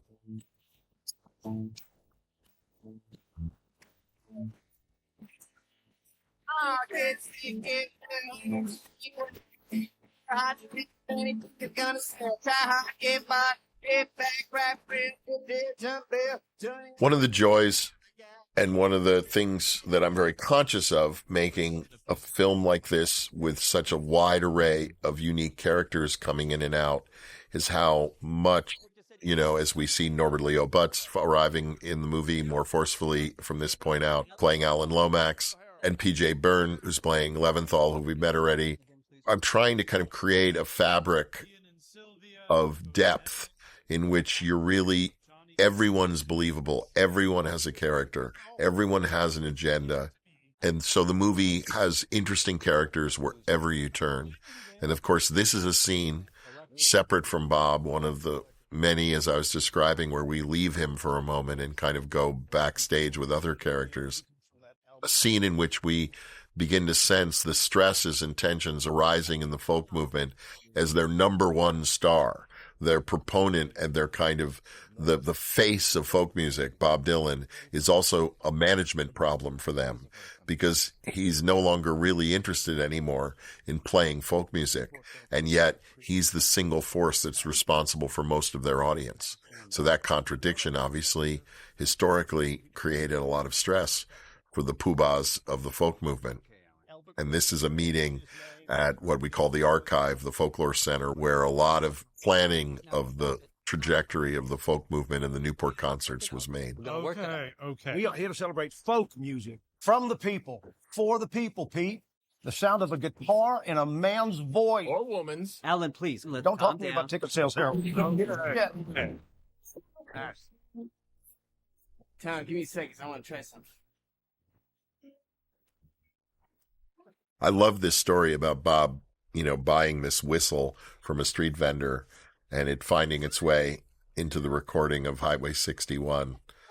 But the other thing that, when you're directing the movie, that's what's happening on the surface. But what is the other thing you're feeling here? You're feeling the camaraderie of a band. Look at every one of these faces. Bob Dylan smiling, Mike Bloomfield smiling. The rest of the band is smiling and laughing. They're having a good time. And while you're absorbing the song and the scene and the whistle and all those accoutrements, I think emotionally what you suddenly see is this character is suddenly blossoming again. He's just having a great time and everyone around him is having a great time suddenly with what he's beginning to play with and how he's beginning to expand. Say what? God said you could do it for one. Next time you see me coming, this is one of my favorite scenes in the movie, and it was the one that was the hardest to defend when we were trying to figure out the budget of the movie, because it was a scene in which you go like, is it required? Must you have this scene?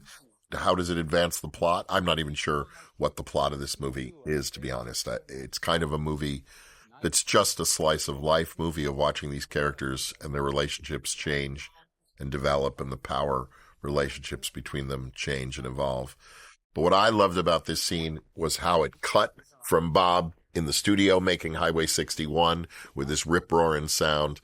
And then we cut to Pete Seeger on a local public access television studio doing old style folk music, holding down the fort, if you will, keeping up the world of folk, although trying, as he will, to kind of use new media, the TV studio, to spread the word of folk music. Working on. Yeah. What kind of station is this anyway? This is educational, Jesse. This is a local public educational. Educational. And, I try in my movies not to pick sides. A lot of people, when they talk about scripts or movies, they'll talk about the good guy or the bad guy, right? I don't ever really talk or think that way in the movie. I don't like to think there's a good guy or a bad guy. The truth is that even villains in movies, even diabolical ones, characters don't wake up every morning and go, how can I do an awful thing to someone? They usually, in their own way, think they're making the world better. Everyone thinks they're making the world better. They could be misguided. They could be even sociopathic, but they actually believe they're making the world better. And in this case, we have two wonderful characters in Bob Dylan and Pete Seeger, each of who just have a different view of the world and see it differently and see their artistic journey more differently. Pete's a little more dogmatic and a little more involved in the ideas of folk music as being supreme over all other kinds of music, like many of the compatriots in the folk music scene, who see this kind of innate value in the stripped-down sound of just a man or woman and a guitar. Bob doesn't have that same dogma. He doesn't have that same agenda. He just likes music of all kinds. And this is just another wonderful moment to see Bob in Pete's world crying as he will, to kind of both evolve as an artist as he is in the studio at this time with this rock music he knows which would displease Pete, but at the same time attending to Pete and coming to be a guest on his show and jamming with the wonderful Big Bill Morganfield, who plays Jesse Moffett, who's kind of famous, a kind of amalgamation of, Muddy Waters and other blues singers that we created to kind of represent that wing of folk music and roots music that was also flourishing, which was the blues, the Delta blues and the Chicago blues. Oh, I was watching real close, Jesse. I got these special binoculars, right? And they allow me to see into your soul. Bill had never acted before and is just is strictly a musician. Although after this movie, I think he'll be acting more because he's phenomenal in this scene with Timmy. It's okay. You just don't squeeze it too tight. It's all right, Pete? Oh, yeah. It's a family station. You can... As long as I don't squeeze her too tight. It's all right. That's it.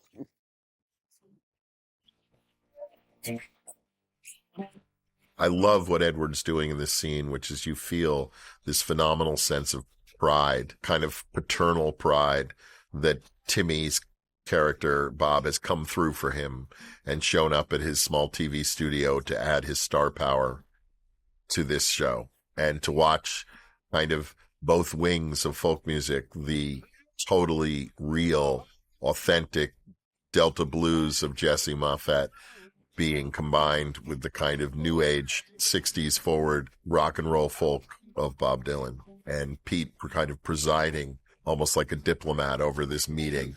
Oh, baby, I've been loving you. I got on a mirror train, babe. I can't buy no thrill. And I think I'm fucking 95. I'm leaning on the windowsill.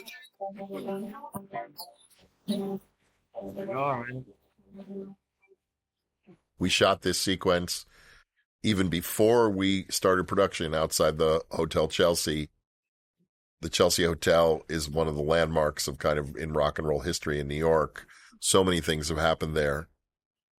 We actually couldn't shoot in New York on a weekday, so we scheduled these as kind of weekend pre-shoot days where we got, the courthouse scenes in New York, exterior of the Chelsea Hotel, also that earlier scene with Joan running out of the Chelsea during the Cuban Missile Crisis. This is a set we built on our stages in New Jersey of the hallway and the room, Joan's room at the Chelsea.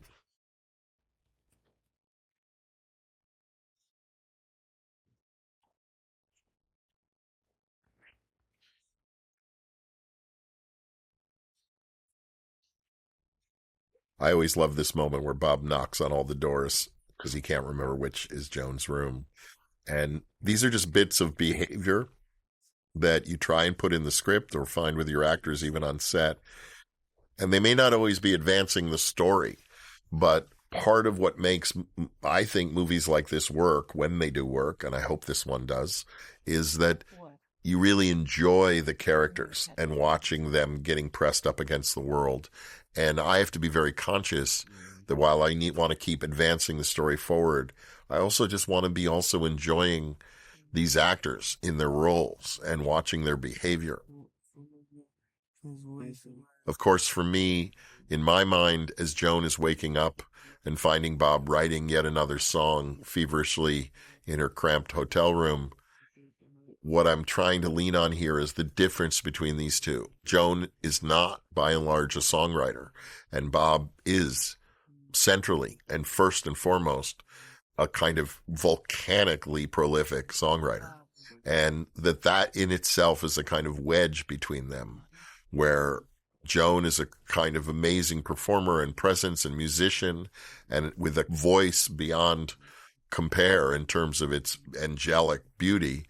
But Bob has this other thing, this ability to just generate a song at 3 a.m. in the room. And that kind of puts a little bit of a wedge between them.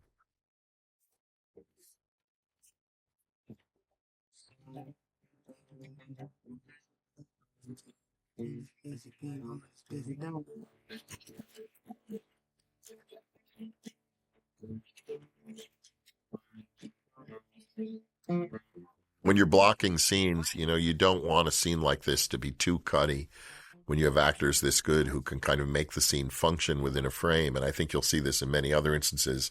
But one of the advantages I had was this wonderful circular mirror that our set dresser put on this side table in Joan's room. So it allowed me to actually have a 2-shot of Joan over there while also looking at Bob at the table, so that I barely needed to cut the scene because I had kind of everything I needed in one frame.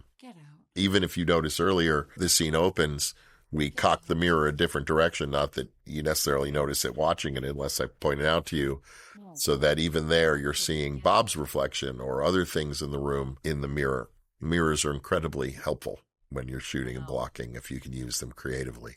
Okay. Yeah, Albert booked us on a tour, Joan. People, on tours, they typically sing songs together. Somebody gotta write those songs. It's my guitar.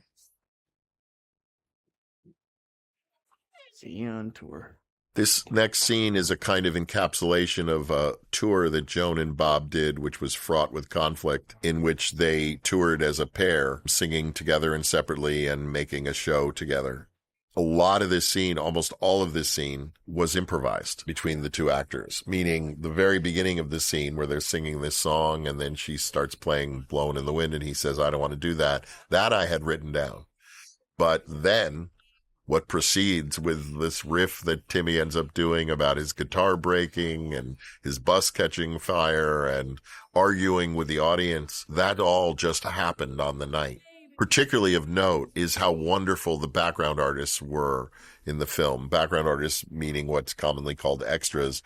Even though you hardly see them because of the way we lit this scene, there's about 150, 200 people out there, and they're reacting to this concert that Monica and Timmy are doing, but they're also interacting with our actors, particularly Timmy, booing and shouting catcalls at him as he refuses to play the song.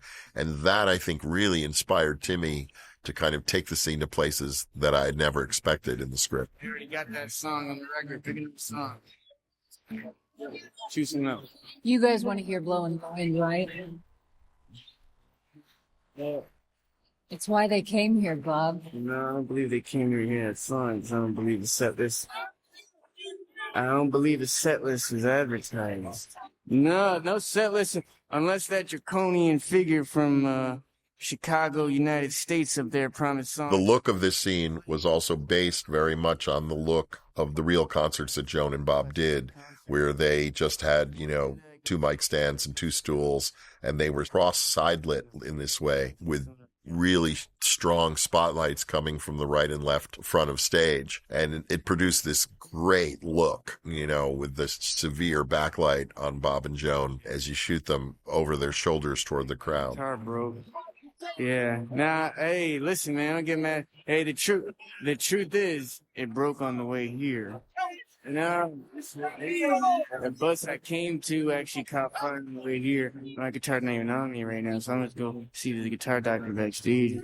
You may notice in this film lens flares, when, like right there, when sharp, strong lighting sources hit these lenses. Lens flares are something that have pretty much been engineered out of lenses now. Lenses have gotten so refined with computer technology that in the modern sense, it's very hard to create a lens flare because the lenses have become so perfectly machined that they can even handle incredibly bright sources of light aiming right into the lens.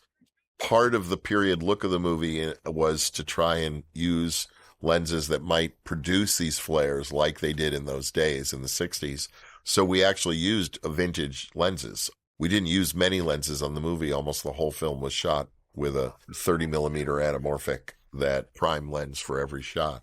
But the lens kit we used was really old and had just been repaired and kind of refined. But that's part of the reason you get those wonderful lens flare effects in the anamorphic lenses, is that it's very, as we say, old glass.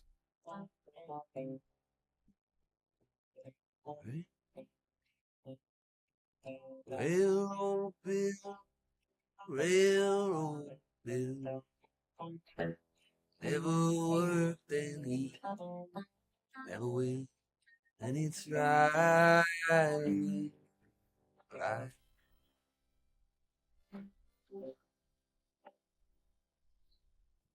Railroad Bill. This is another sequence showing the advancing nature of Bob's rock and roll explorations in the studio, but also, more than anything, again, this sense of camaraderie. Bobby Newirth is now part of his team. The band itself, who are all shown arriving for work this morning as he's playing with Bobby here, it's kind of the team arriving to the locker room, in a sense, to perform their roles for the day.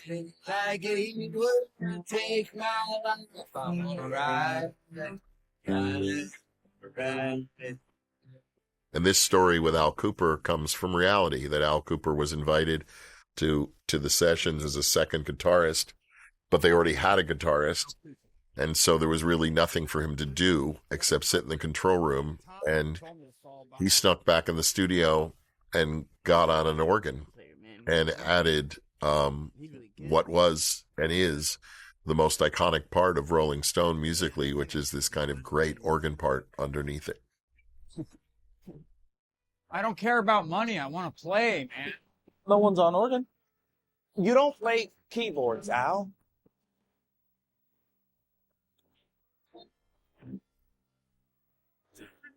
Don't even worry about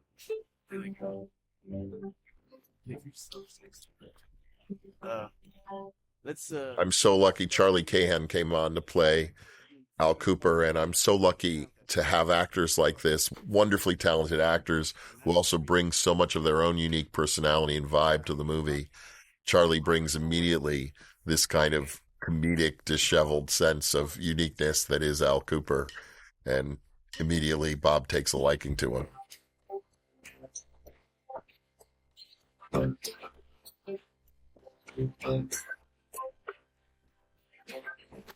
Once upon a time, you're just so fine. The bumps a dime in your prime. You. Newport never seen threads like these, man. Hey, Bobby. We see how far we've come at this point in the movie, where Bob seeing Pete Seeger outside the window becomes more like seeing Dad, you know, like, oh God, Dad's here. And I don't think it speaks in any way to Bob not having real love for Pete, but there is a generational difference between them, and there was. And also, Bob felt really confined by the dogma of the folk music world and what they considered to be true music and what they considered to be kind of false or threatening music. And Bob had no such recognition. Yep. Be careful on that thing.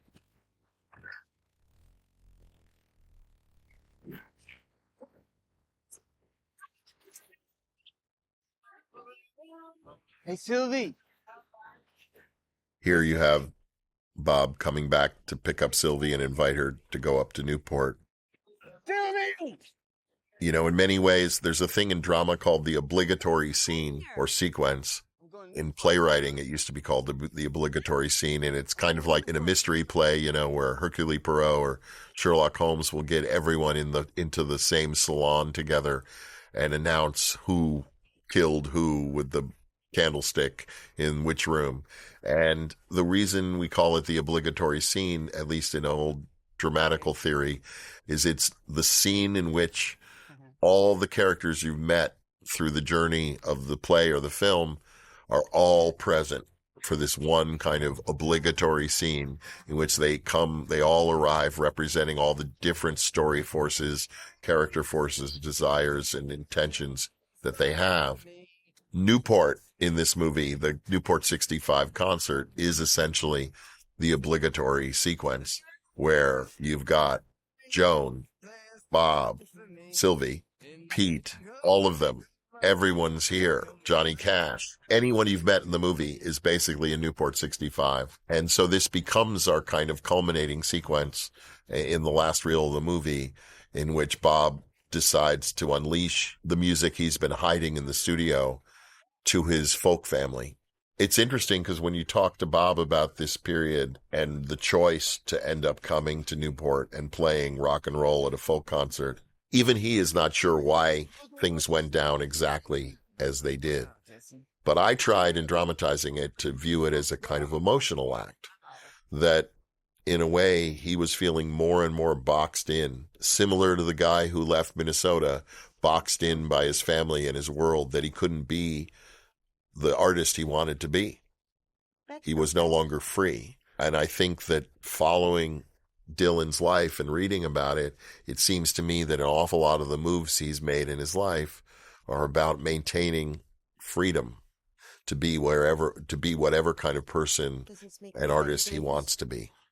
She ended up alone in that movie. No, she didn't. They got together and they were older. Knock, knock. Choose your weapon, General. You got this guesting with Joan in a half hour. No. Sir? I'll meet you back here later. Why? I'd like to catch that. You're on right now. Let's go. You're running.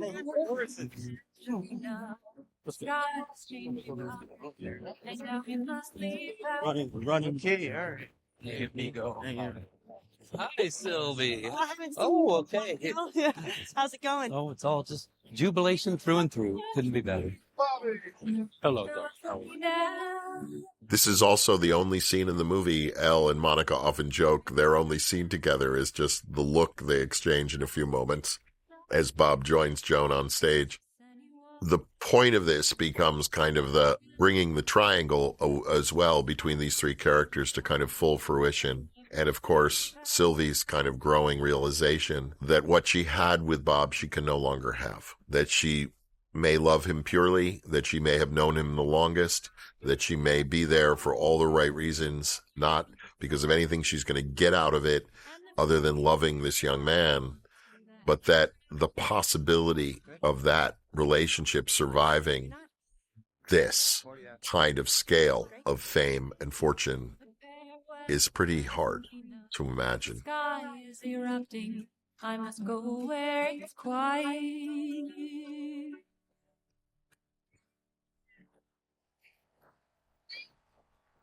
Thank you. How about saying hello to the man who wrote that? Coming out, Bob. Also, this explores, the emotional complexity that a lot of us in show business find, which is that, it's really hard. You experience this kind of closeness with the people you make movies with or the people you're on stage with that is more intimate or intense than almost anything else in your life. And yet you do all have a home life. You all have a real life, that isn't on stage. And the collision of these two worlds, as happens in this scene, is sometimes toxic. Makes it impossible to have kind of conventionally successful domestic life because you have these two worlds that are in some ways trying to compete and asking for all your time, love, and attention.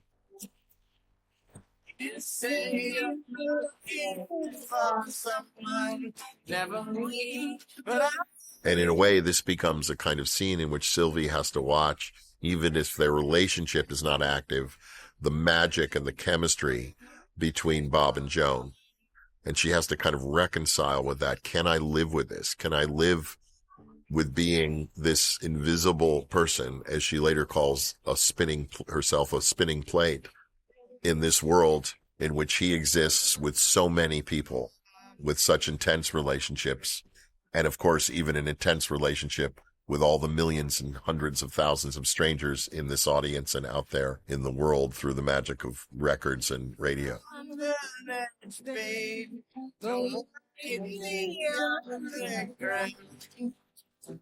In a way, it's almost like a sex scene, that, you know, the way these two sing together, the way they connect, the way they look at each other. It's like she's having to watch them be together in a way that is almost just as hard as it would be watching them making out. These sequences are also, you know, you'll see visual effects credits in the end of the movie, and you may wonder, well, where are the visual effects? There's no aliens or spaceships flying through. But of course, you know, this is a mid-priced movie, and we couldn't possibly afford to do a concert for 100,000 people. So paying them all and feeding them all lunch and keeping them, you know, planted in their seats all day while we shot. So most of these sequences at Newport were shot with, you know, no more than 200 extras each day, and many days less. And the rest is the magic of an incredibly skilled visual effects team who would extend our audiences, both in the sequences you saw earlier in the film in Carnegie Hall and Town Hall and many others, but also here at Newport, where after the first 6 or 7 rows of people, the rest of the people are all completely generated through the power of visual effects. Like even in a shot like this, just above the microphone, our real people run out, and the rest are completely simulated audience. Beautifully done by our team. Play basketball with those coconuts. Yeah, take that shirt off. I'm gonna goddamn plan. Anybody here see where Sylvie went? Hey, Bobby. Hey, you know where Sylvie is? Split while you were playing with. I would be remiss if I didn't mention the 2 brilliant editors who worked with me on this movie, Drew Buckland and Scott Morris, who had a monumental task for several reasons with me. One is, this is the kind of movie that is really found, you know, it's very much the script that Jay and I wrote, but still, because it's not plot driven, the rhythm and the drive of the movie is something that is found in the cutting room, and how it's going to work, and how you make sure you're staying connected to Bob, and at the same time, all the other characters, and keeping all these, to use my own metaphor in the script, to keep all these plates spinning is an incredible feat. And we did all this in record time because, you know, as I'm sitting here talking, it's December of 2024, and we just finished shooting this movie in mid-June. So all of post on this movie, the mixing, the scoring, the sound effects, everything, color grade, and the editing, of course. The editing of what could have been, I mean, I could have made a 4-hour movie. All occurred in a very brief window of aggressive and highly creative work. I took the inspiration for this scene from sequences on the waterfront. There's a sequence with Brando and I believe Eva Marie Saint kind of dealing with each other on and around a fence. And I somehow imagine this scene would be really powerful if they weren't just standing talking to each other, but there was a kind of barrier between them.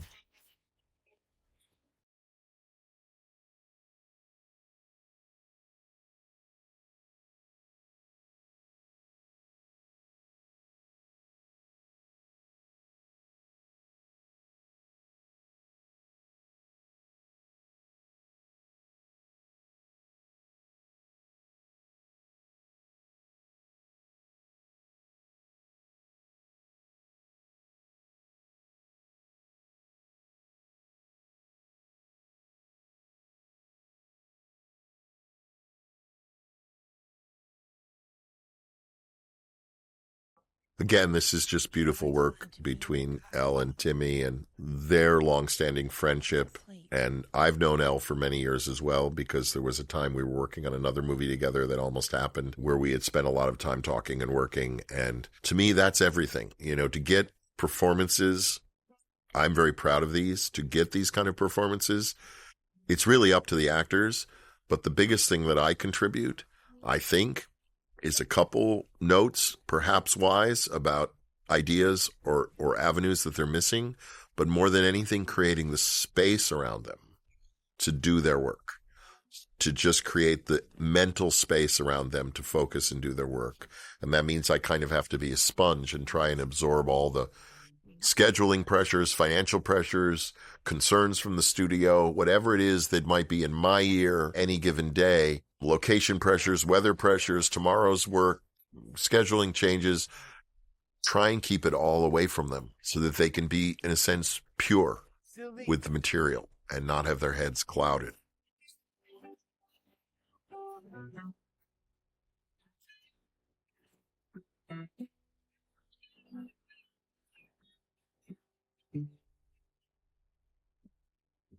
This sequence and Edward's telling of the story of the seesaw and the two baskets was a real writing challenge, but also an acting challenge in the sense that it's a kind of moment for Pete where he's trying, however gently and with good nature, to convince Bob to just let them have one more concert, one more year of the old Bob doing the same old thing instead of the new Bob doing the new thing. And it was Edward who suggested we perhaps investigate this parable that Pete loved to tell about these baskets and the seesaw.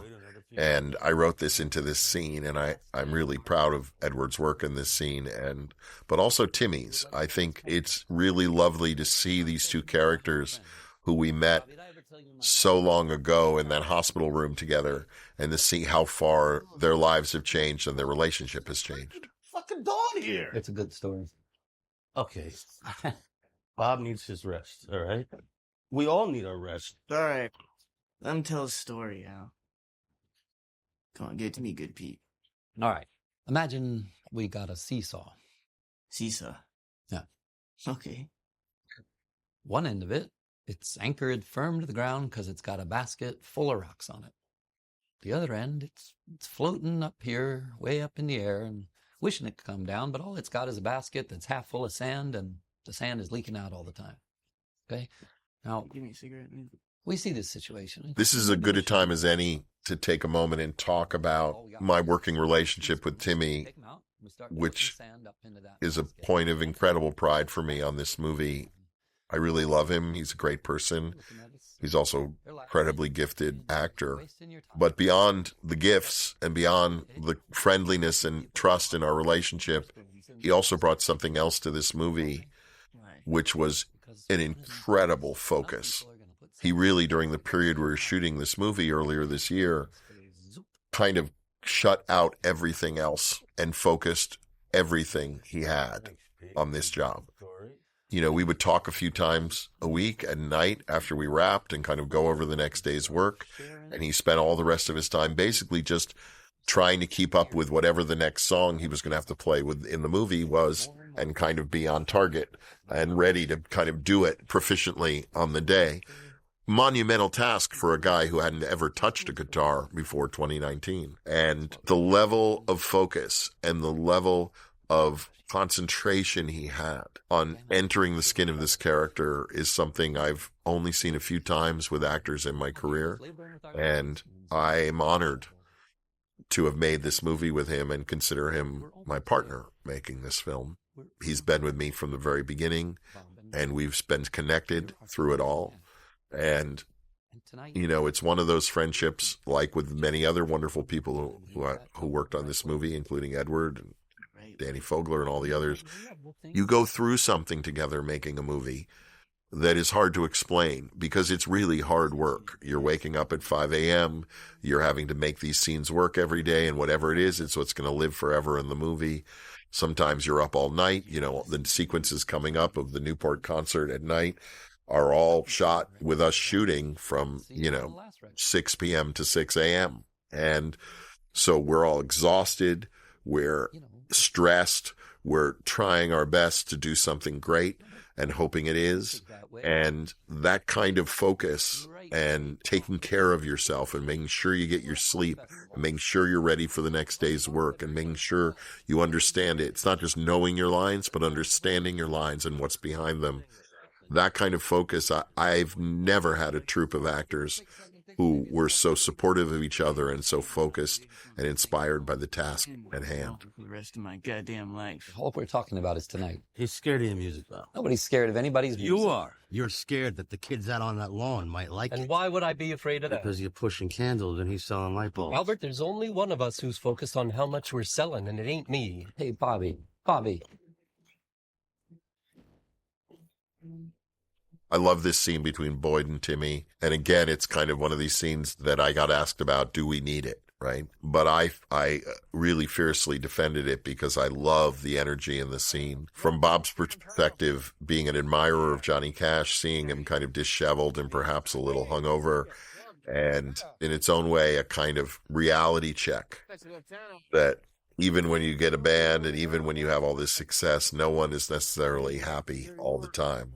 But it also becomes a scene in which Johnny Cash ends up kind of setting him straight and giving his own perspective on this whole controversy of whether Bob should perform electric or not.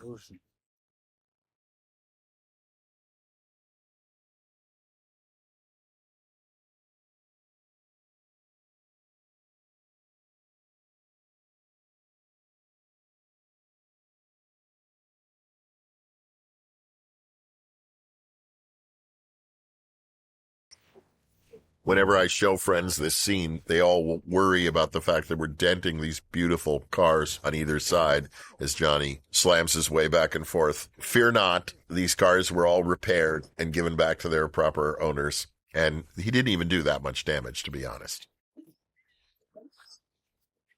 Want a bugle? Yeah. You playing tonight? Yeah, that's what the program says, but I'm not sure they want to hear what I want to play, Johnny. Who's they? I love Timmy's use of his hands in this movie. If you notice it, he really applied a great deal of observation to the way Bob uses his hands, which is extremely unique. And not only that, but to the length of his fingernails, which he grew to a very healthy length during the course of production. Crack some mud on the carpet. With this shot, we begin kind of the descent into the big night of Newport 65 and Bob playing electric for the crowd. And very much like a showdown at the OK Corral, this kind of becomes a little bit of a Western with Bob mounting up and heading to the OK Corral, bringing his axe. How crazy is it going to be tonight, Bob? Pretty crazy. Come check it out. Hold out. We can't hear it. Thing louder.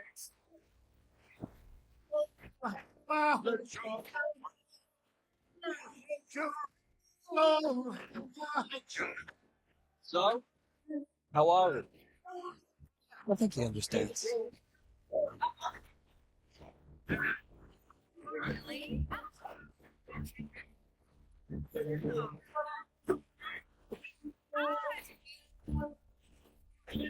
This shot, if any, is the best illustration of what I mean by an obligatory scene. Everyone's there. His band, Grossman, Bobby Newirth, Lomax, Leventhal, Joan, Johnny Cash, everybody.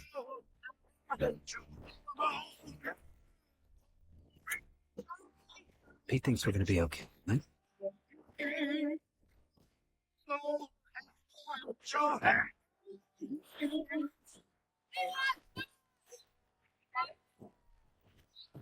So all these shots where you see crowds, whenever you see the crowds raking off into the distance like this, those are all digital crowds after the first 7 rows. We have one more.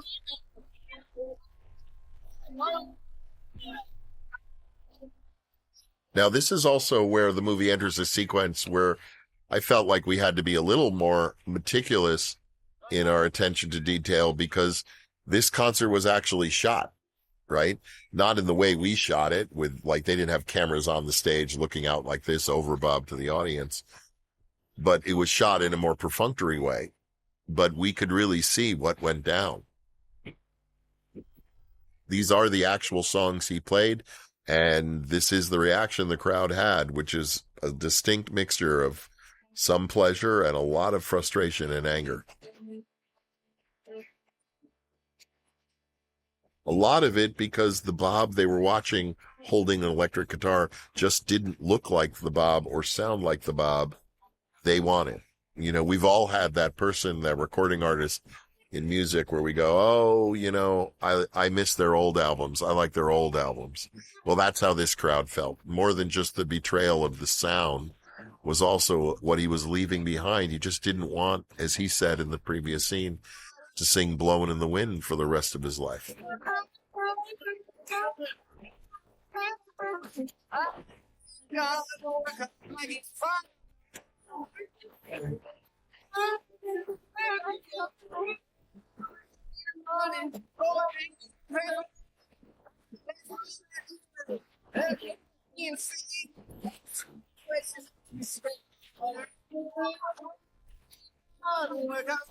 We shot this sequence very much. There was really only one way to do it, given how many actors and how many extras and how much time we had, which is kind of like a one-act play in the sense that this whole concert sequence, all the songs, all the actions, I rehearsed like it was a play, and then we ran it from every angle we needed.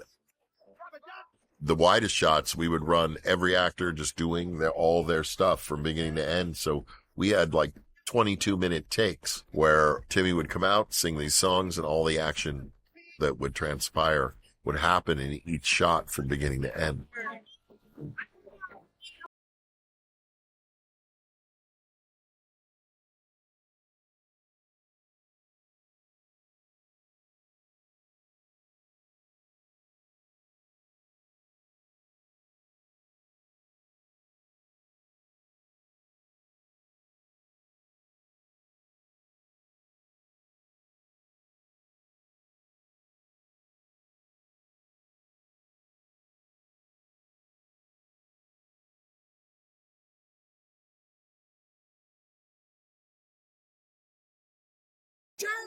Again, you know, I'm not trying to pick sides here. I think, you know, movies so often end up in a situation like this, a kind of confrontation in the end in which you're supposed to be rooting for one side against another side. I really liked the idea that we would just bring you this mess, this big emotional mess, this kind of, it's like a family Thanksgiving run amok with everyone getting in a big argument and storming away, and let you pick who you agree with or disagree with. Because I love all these characters. I love Pete Seeger and Toshi Seeger and their love for folk music. And I love the folk community and their commitment to this kind of anachronistic sound and how it could save the world. But I also love rock and roll, and I appreciate the restlessness of artists, that they can't just keep doing the same thing all their lives. You know, Pete was a different kind of artist than Bob. Pete's art was really the movement he was shepherding, where Bob's art was his music, period. And they had different agendas. And that's so much of what I try and get out here, is that instead of us having to pick a side and feel like one side is wrong or one side is right, that we just get to experience this very real emotional fracture between a lot of wonderful people whose hearts are in the right places.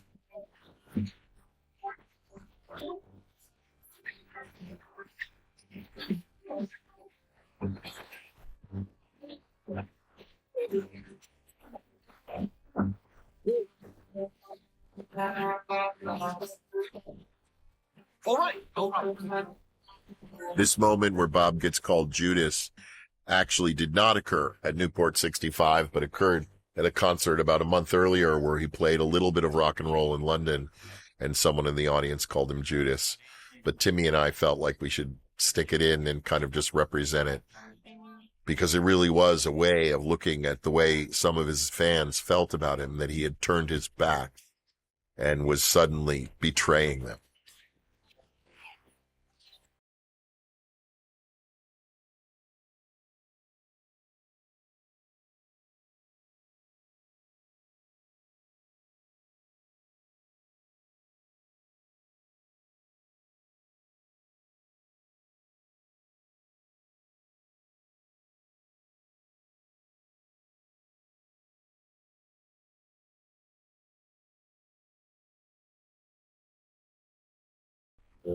Again, this entire sequence was also performed live by Timmy. This entire set is a live performance.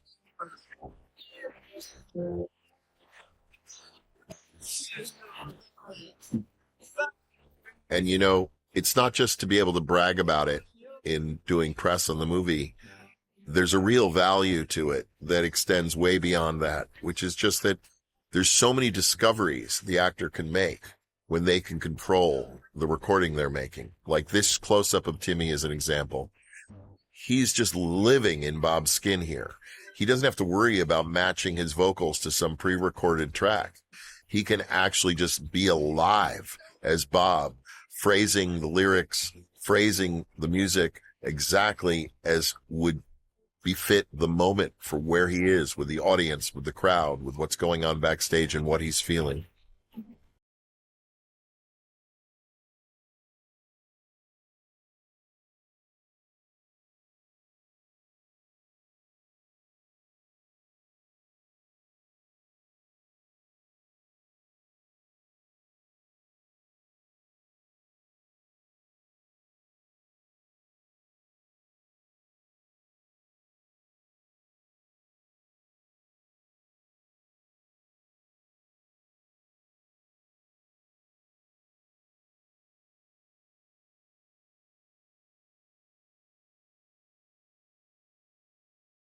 Go, pack up. I think the reason some people see this concert as being so pivotal beyond the simple character stories that are getting kind of fractured and exploding at this night, on this night, is that the world changed so much around this moment, meaning that this concert by Dylan at Newport also becomes a kind of marker where it's not necessarily that this concert changed everything, but just that the late 60s, the post-65 60s are very different than the pre-65 60s. That in the years that follow 65, the ascent of the Beatles, of the Stones, the landing on the moon, the hangover after the series of assassinations, which will continue through the 60s. You know, you're talking about losing Kennedy, Malcolm X, Robert Kennedy, escalation of the Vietnam War, the arrival of the nuclear threat as an ongoing reality for people to live under. All of this kind of arrives, the sexual revolution, the feminist revolution, all of this arrives in the years right after 65 predominantly. And the pre-65 years are kind of more naive and simple. And that Bob's turn into this edgier music is also a reflection of the world becoming a lot edgier and a lot more complex.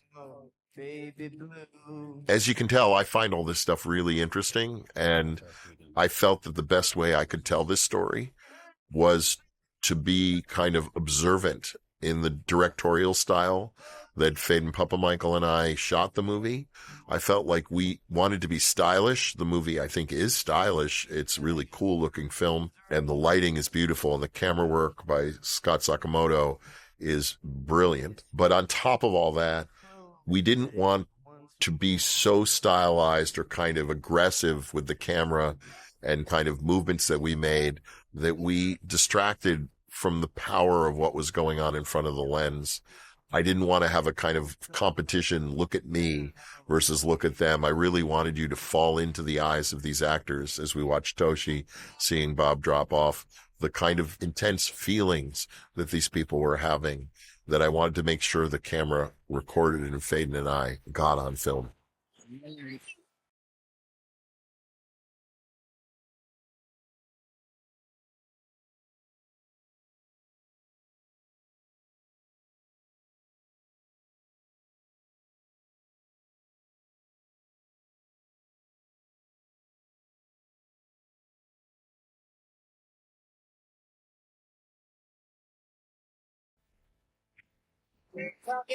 So in many ways, as I was saying, this is a movie less about plot and more about character, and even more specifically about growing up and becoming who you're supposed to become, even if that doesn't make everyone in your life happy. It won't, you know. I mean, I think most of us have realized I'm now 60 years old, and you can't make everyone happy with every choice you make. You can only make a choice that has the most integrity and makes the most sense to you at the moment. And so these close friends and lovers who celebrated and had these intense times together, each after this kind of this explosion and the reverberations from it at Newport 65 kind of move on to great success and huge careers. And some of them, like Joan and Bob, will stay connected. And Pete and Bob performed again and saw each other. But of course, it was never the same. It never could be the same.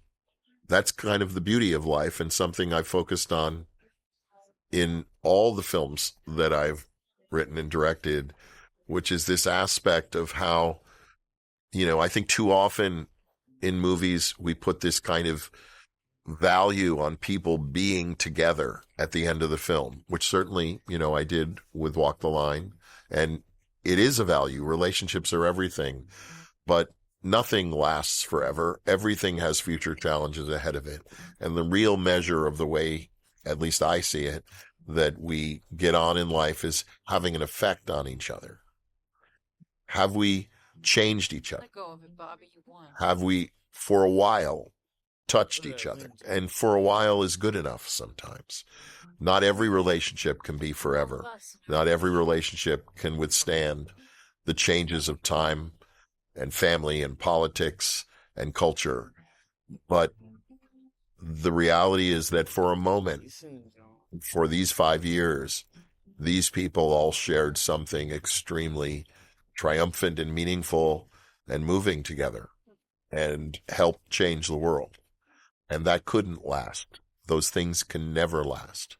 And in many ways, that's why I saw this, as I opened telling you, as a film about a series of arrivals and departures, or a kind of two goodbyes, really. Bob saying goodbye to the young man in Minnesota, Robert Zimmerman saying goodbye to the young man in Minnesota and becoming Bob Dylan, in a sense. And then Bob Dylan having to say goodbye to this world, because it had no longer become one, if everyone was being honest, that was working for everyone. But I love this idea that the last place he goes is to see Woody before he hits the road, who was the other really pure relationship, like Sylvie in the film, who never really wanted anything from Bob other than him to continue to pursue his talents. About a month and a half before we started shooting, in the dead of winter, Timmy made this week-long trip to Hibbing, Minnesota, to investigate and just breathe in the air of the place that Bob came from, the real place Bob came from and grew up as a child.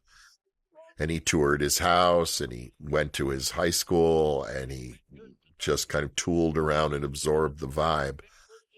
But there's one other thing Timmy discovered that was kind of miraculous, which is he found a gentleman who had been collecting kind of Bob Dylan paraphernalia from the Hibbing area. And among all these objects, there was a record album, a 78 record, and it was a recording of Woody's.